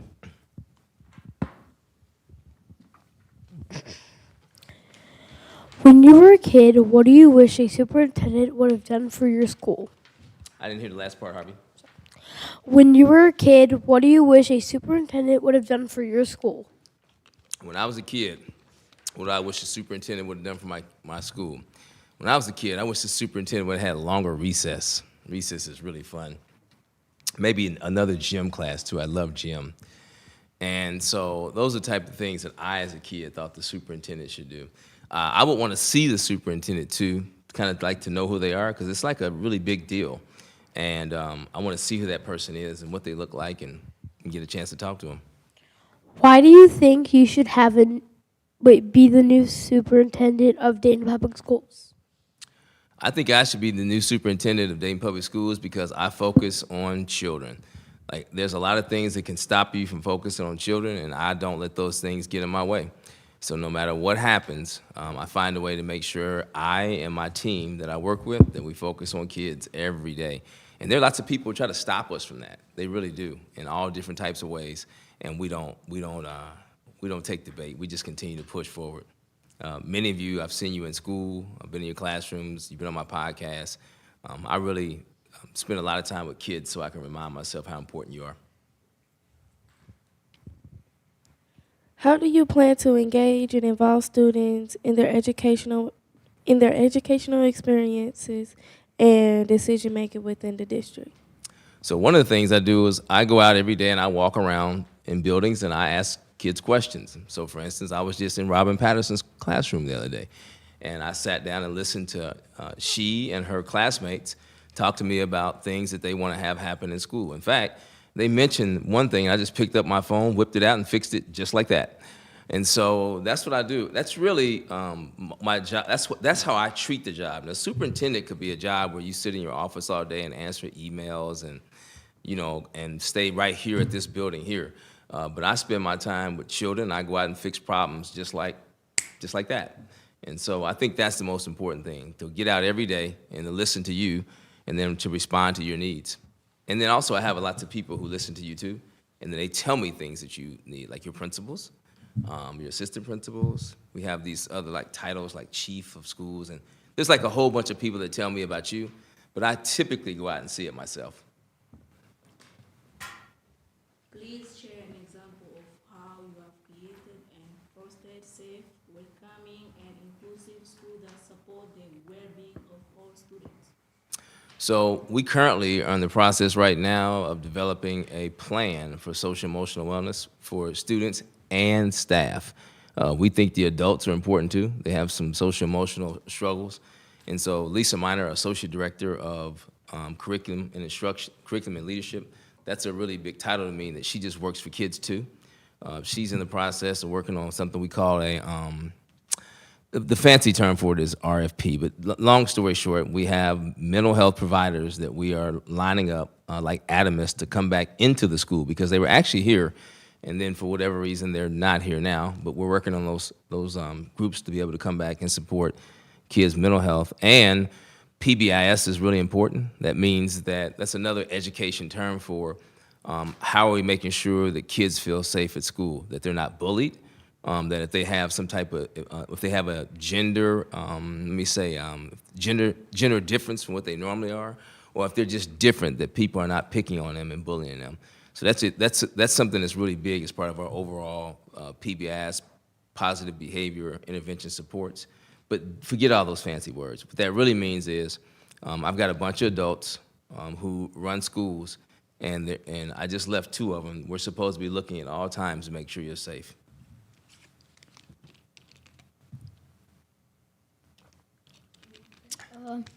I got a 2-part question. Sure. There are some students that have subs instead of teachers. Have you supported the professional growth of teachers and staff to ensure every classroom has great teachers? So subs, and have I supported, and I'm writing that down, have I supported, what's the second half? If you supported the professional growth of teachers and staff Gotcha. to ensure. Professional growth, okay, got it. So I just left Wagaman, and 3 of the 4 rooms I went there on purpose. I went to see long-term subs. And so we currently are planning on saying to long-term subs, Ms. Akeisha Sheehy, who's the Chief of Academic Officer, and the HR team, they're currently planning to say, if you're a long-term sub and we see some potential and promise in you, we're going to help you become a teacher. And in addition to that, we have a fancy term called professional development. Let me tell you what that means in kid terms. It means an adult tries to help you get better at what you do. And so even though they're not like quote-unquote real teachers, they're still in front of kids, and we still offer professional development for them. And then we also want them to become teachers because it's really hard to do that. The second part is, have I supported professional development and progress for teachers? That's the number one thing we do. In fact, I am pleased to say this, that we added professional development days to the calendar. There were 3, and then we added 3 more to make it 6. And next year, we're going to propose as many as 10. That means 10 days off so that teachers can work to get better. I don't know if you remember when the school year started, we had to change the schedule, so you got a day off after Martin Luther King, if you remember that. So you got that Monday and Tuesday. Then you're going to get another day off in February. And then for the solar eclipse, you're going to get a day off. We were supposed to be in school, but I changed the calendar so you'll be at home. And so that's 3 additional days for professional development. So that's really important for us as it relates to teachers. Okay. And the second part? How have you worked to ensure balanced opportunities for all students in the district? Have I worked to support, and I missed the word when you said word and then all opportunities. How have you worked to ensure balanced opportunities for all students in the district? So we have something called and these acronyms, when I say them to you, I have to say them, but then I want to make them really simple, like in student terms, right? We have something called an academic action plan. The long and short of it is it's about 5 or 6 pages, and it says that we have to make sure pre-K through 3 that all kids can read everywhere, no matter whether you're special ed, black, white, Hispanic, it doesn't matter where you're from, ELL, you have to be able to read. Then we have a column that says that, hey, 8th grade math, we want to make sure all kids are proficient, no matter who you are, in 8th grade math. And then we have a column that says 9th grade your freshman year. We don't care who you are, what you look like, special ed, ELL, students with disabilities, it doesn't matter to us. Overage, gifted, we want every student to have a great 9th grade experience. That's why we're creating a 9th grade summer academy this summer at the schools so that students will know when they're transitioning and what it's like to be in high school. That's the toughest grade to be in high school if you didn't know that. I'm looking at the high schoolers shaking their head. The ninth grade is the toughest. You can walk in a high school and tell they're ninth graders, okay? And then you can tell juniors and seniors. And so we're trying to put some things in place with peer mediation over the summer, and like just saying to eighth graders, this is how you operate and function in a high school. So we're thinking about all those spaces, and then finally to Anaya and Robin and all the other upperclassmen that are here, we think about college and career readiness. What that means is we want to make sure they graduate, and we want to make sure they can get a job and or go to college or start their own business or create some pathway for them to be successful and be happy in life. That's really all we want. We want you to be happy in life. When I get up in the morning to go to work, believe it or not, with all the things that go on with being a superintendent, I'm still pretty happy to be at work. And when I was a teacher, I was happy to be at work. And when I was a principal, elementary, middle, and high school, I was happy to be at work. I typically get up every day and I'm in a great mood to go do my job. And so we want you to have a job or a career like that. Those are some of the things we talk about late at night after school's out.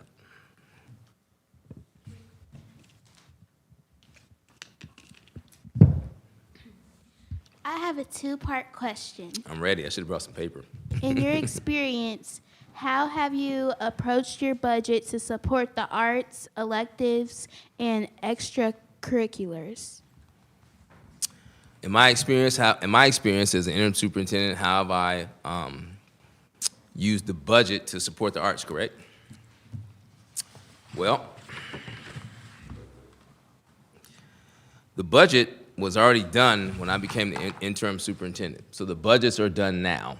What that means is last year, while I was a business manager, the previous superintendent basically developed the budget with the school board for the entire school system. So that this year is done.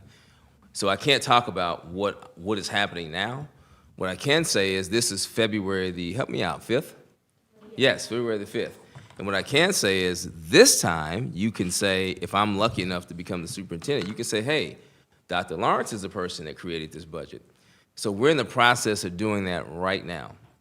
And I will say to you that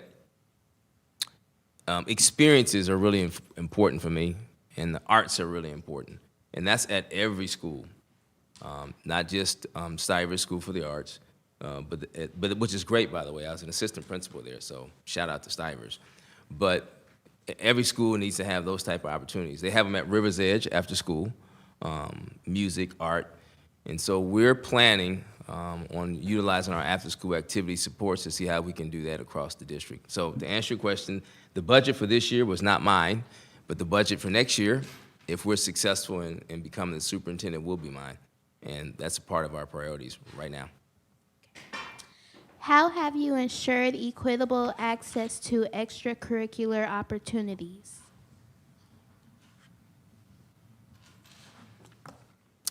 So this is really good. Again, budget from last year comes into this year. We have a board presentation coming up next Tuesday that talks about after-school supports for kids who are in athletics. And we have in our curriculum division, we have individuals who check with your principals to say, what are the special after-school activities that you're having that work? So right now, it's kind of a, what I want to call it, it's a network of schools that are kind of doing their own thing, but I know they're all doing something. What we have to do is bring all those together and put them in what we call an asset map. That's a fancy word for tell me what's going on at every school so we can make sure it's happening, and it's happening in a really deep and meaningful way. What that means is like kids are engaged and they're not just doing nothing while they're after school.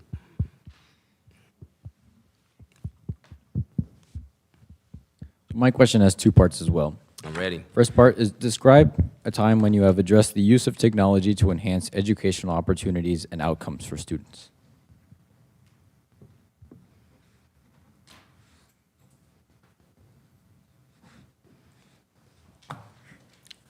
When I was a principal at Thurgood Marshall High School, we were one of the first schools, if not maybe the first, to go one-to-one. Well, we became a STEM school. And what that means is, these are all fancy terms for carts in every room, but kids having computers.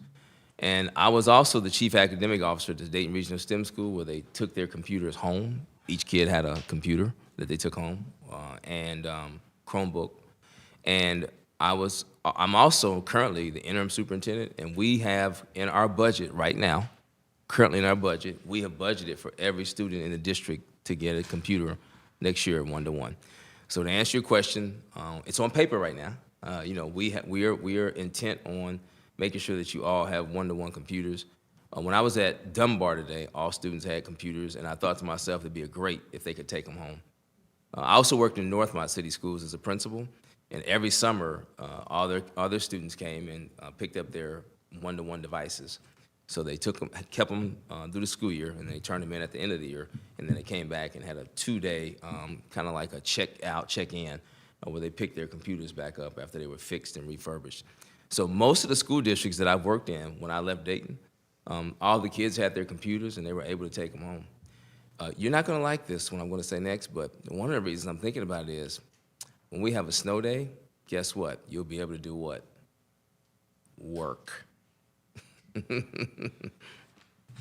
What is the second part? Second part is, how will you approach modern technology such as artificial intelligence to support student learning?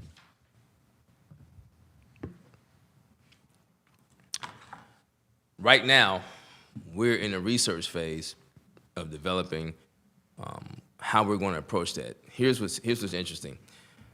We know that different students, based on where they are in the continuum of their academic development, respond differently to AI.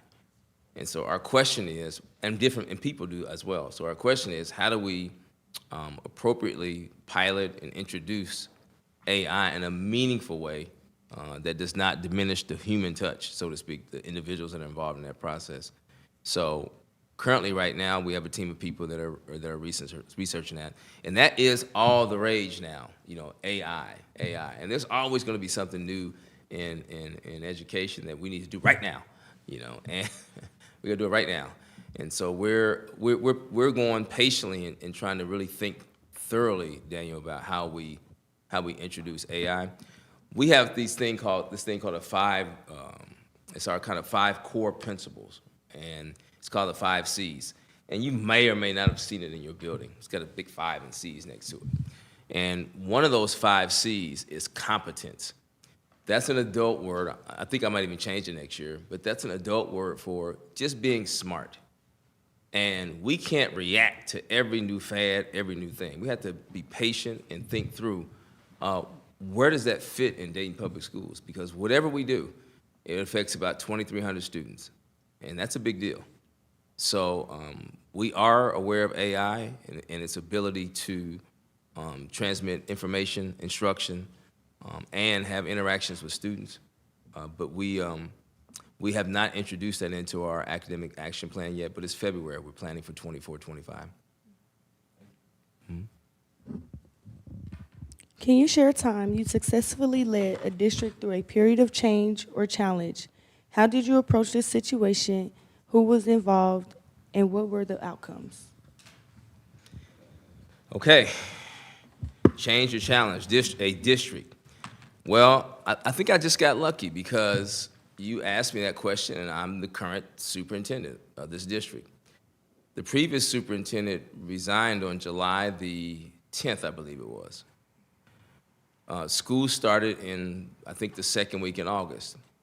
What that meant was I had about 30 days, maybe 25 work days or less, to begin the school year and get convocation ready. I had about 25 days to develop an idea about how I wanted you all to think about the district and the adults. So we developed kind of the 5 C's around culture, commitment, collaboration, competence. And so we had about 25 days to open the school district. And we successfully did that. You would not have known that we did something that takes months. After opening the school district, we immediately implemented professional learning communities in the building, and we're still working on those. We have some work to do there and those are all fancy words on making sure that teachers work together for you in your best interest academically, socially, emotionally. And so we kind of completely changed the entire structure of the state reporting system. So we no longer do BLTs, TLTs, and DLTs. we do them in a way that's much more, we think, much more meaningful and much deeper in terms of work. So we opened the district really quickly, changed the course of how we meet, and then I went to all 27 buildings. Actually, I went to 28 buildings. Stivers, they had me there twice, middle school and high school. And I went there to explain that we were new and that we wanted to do things in a very different way. And I explained some of the ways that we were going to do them. So in about 25 days, we were able to open the district and set it on the course that we're on right now. Who was involved? Oh, wow. You know, I've got an awesome team. Lisa Miner, Associate Superintendent. Keisha Sheehy, Chief Academic Officer. They were both Teachers of the Year in Dayton Public Schools, back when we used to have Teacher of the Year. So they were fantastic teachers. That's where you want to start. And then they went on to become terrific principals.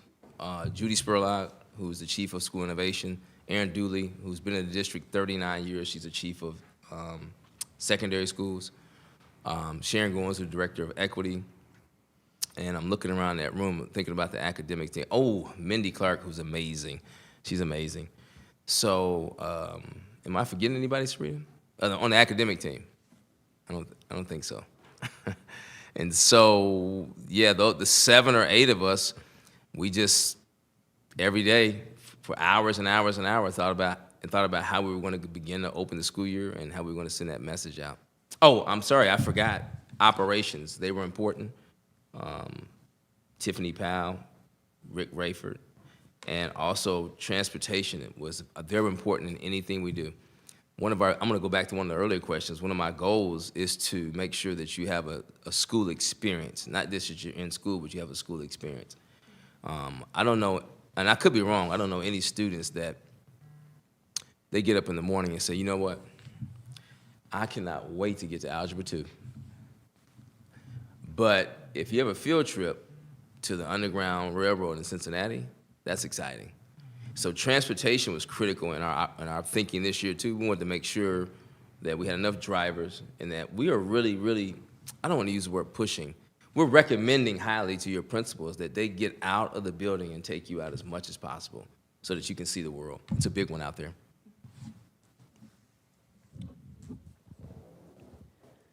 We have asked all of our questions. We would now like to give you the opportunity to ask 1 or 2 questions that you might have for us. Sure. I'm ready. I wrote them down last night. I knew that I would have a chance to ask you all some questions. Nobody told me that. I just assumed that. Since typically when we're together, I'm asking questions. Well, I would ask you,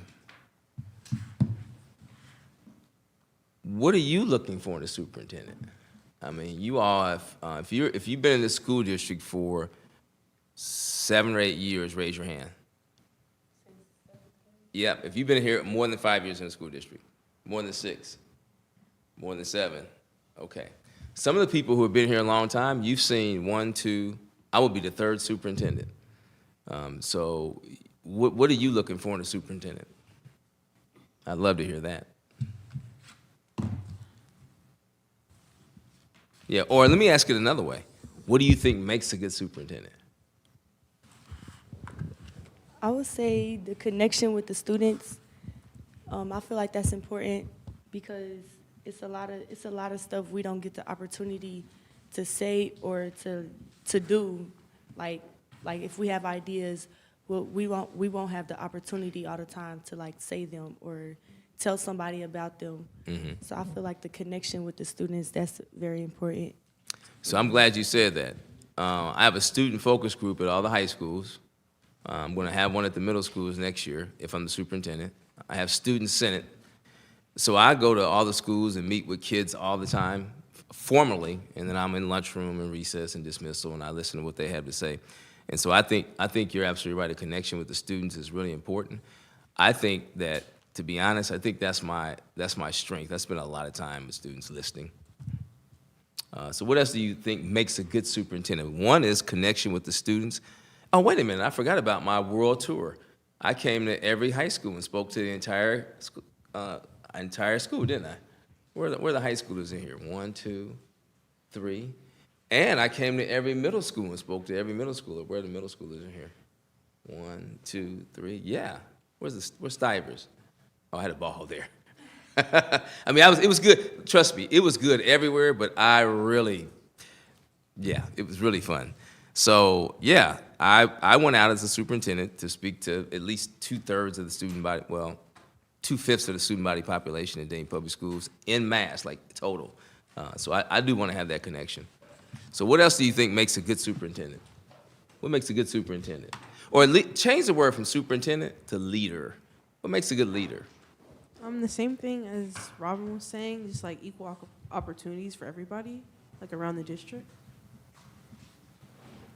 You know, that has come up several times, equal opportunities in the questions, and people say that a lot. I think this is important that I say this. For a long time, in this interview process, I wanted to approach it like I was not here at all, like I never existed here, like I was new. But I do need to take the time at this point to explain that I was a West Side principal. I was a principal at Thurgood Marshall High School. I was a West Side teacher. I taught at E.J. Brown and Meadowdale. So I was assistant principal at Stivers, which would be considered on the east side. And then I was chief of schools. I had schools on both sides of the river. And so I've heard this term, equal opportunities, for years. I think as a superintendent, I would have the gravitas and the authority to really, really do something about this equal opportunity thing that I've heard about for years and experienced. What else makes a good leader or superintendent?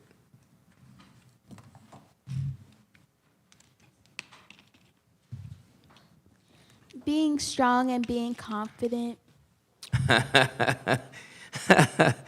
Oh, that's a good one. Kiri, being strong and being confident.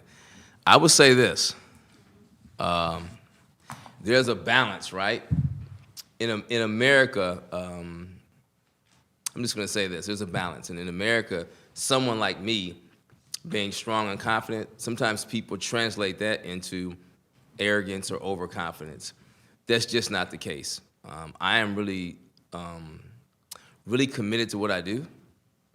I know that we've assembled a terrific team, and I don't waver. I think in my mind for sure that we can fix this thing so that everybody here has a great opportunity, same ones I had when I was in school in Dayton Public Schools. I am really confident about that, and some people say, like, how can he think that? How is he so confident? He never wavers on that. He never thinks that it can't happen. And I think I do think that's important because you'll quit. You'll quit if you think that you can't get it done. And there's no quit in us as a team or me. Give me one more that makes a good leader or superintendent. One more. What's up, Harvey? Doing a little stretch there?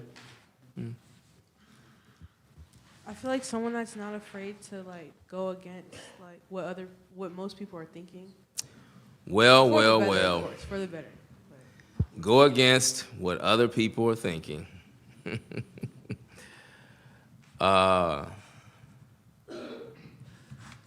That's a good way for me to conclude because I want to respond to that, and I'm glad it came from you from Thurgood Marshall. The people who know me relatively well or have observed and watched me over the last 30 years, that's one of the things they say, is that he is not afraid. He's not scared. And when you do that, you create groups of people who they may want things to stay the same way they are, but if you want them to be different, then it creates conflict. And I am not afraid of conflict to save your lives. I'm just not. I would do whatever I have to do. And sometimes it doesn't work out for people who don't believe the same thing that I believe because I am, I'm beyond, we use the word committed. I'm not sure there's a term beyond that I'm trying to think about. Maybe I'm almost fanatical about my interest in you being able to be successful and happy, however you decide that is, you know. I never thought about being a superintendent, by the way. I told everybody at the assemblies I wanted to be a professional athlete. So this kind of just happened, but I'm still happy doing it. So I want you to have the skills to be happy doing what you're doing. Yeah, that's a great piece there about, go against what other people are thinking. Because jobs are on the line. You know, people get fired for going against what other people think. People talk about you real bad on, I guess, what's that thing? Instagram, TikTok? I don't know. Snapchat? Facebook? Yeah. Whatever those things are. You know, they'll talk about you on there. Just so you know, I don't read any of those things. I don't even have television, so I don't watch television, and I just don't listen to negativity. I just keep thinking about how great Dayton Public Schools can be.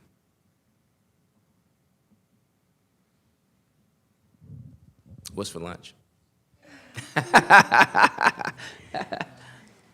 Okay, thank you for joining us and participating in our student interview panel. We hope you have a great rest of your day. Well, back at you. Thank you. Mm-hmm.